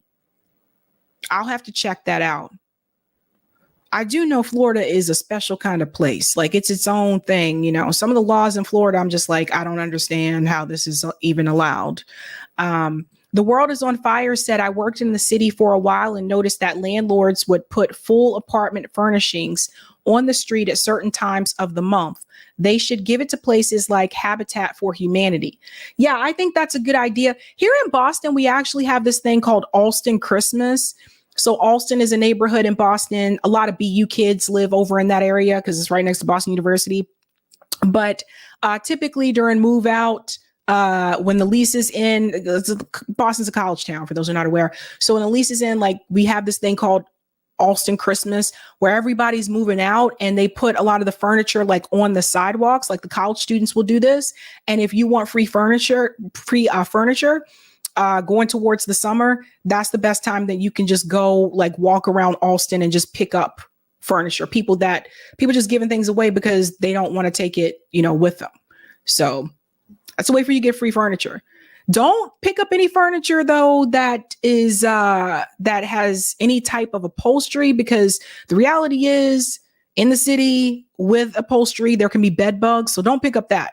But if you want to pick up like a desk or a table, a lamp, pick that up. Don't pick up any mattresses. Don't pick up a couch. That kind of thing. But yeah, it's an interesting thing. Zaldavir says the smell of NYC in the summer is nothing compared to Newark in the summer. Oh, I haven't been to Newark in a hot minute, man. A hot minute.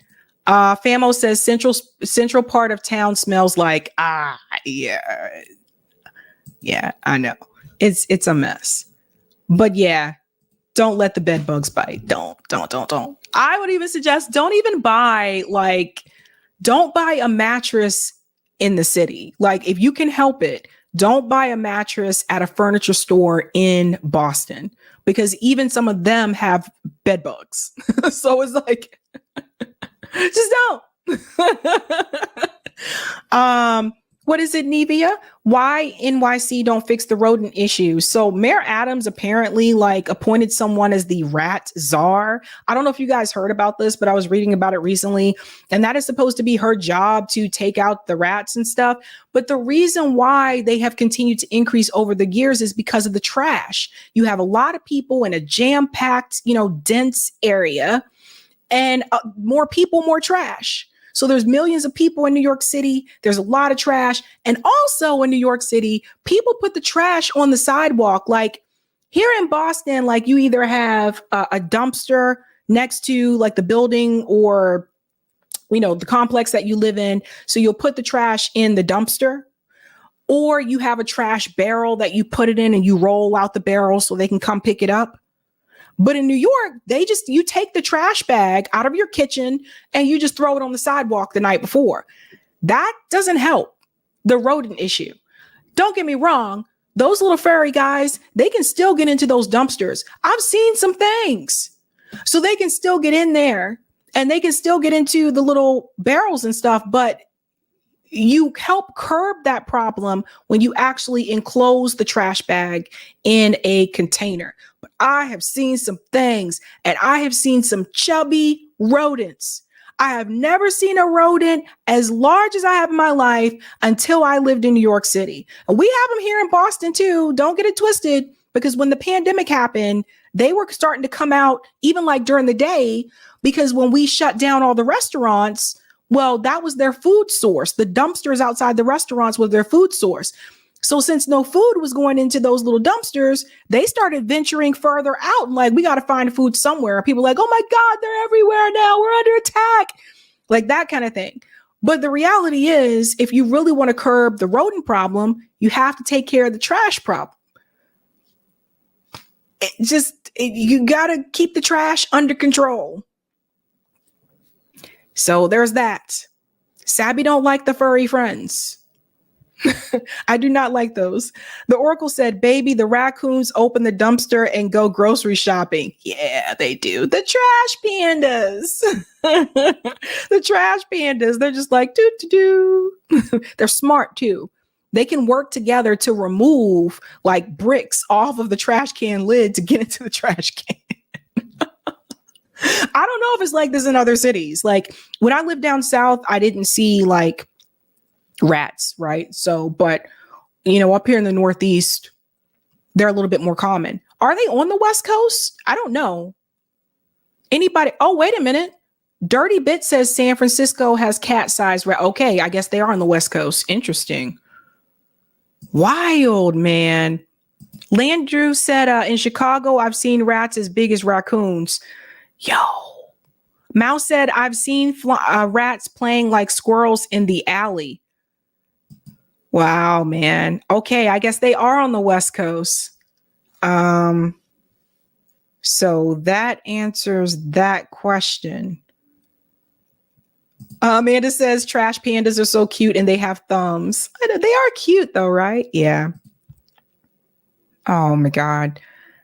All right, it's time for me to head out. I learned something new today. I guess the West Coast has those guys too. Monica said rats in LA and the deserts too. Damn, fam. Damn. All right. Interesting. All right, guys, I am out of here. Ratzel says everywhere. And people were like, well, why can't you guys like use some type of chemical to, you know, disperse them or whatever, right? And then like the city said they can't do that because that's inhumane. So I don't know what to do. Roger said 535 in DC. Desert rats. I know. I didn't know they were in the desert. That is that's interesting. Did I shout out patrons? I didn't shout out patrons. I'm so sorry. Let me go ahead and do that. And then I will be out of here, folks. Yeah. All right. Thank you so much, those of you that are Sabby patrons. And so sorry I didn't shout this out earlier. I forgot. I had a lot of stories today.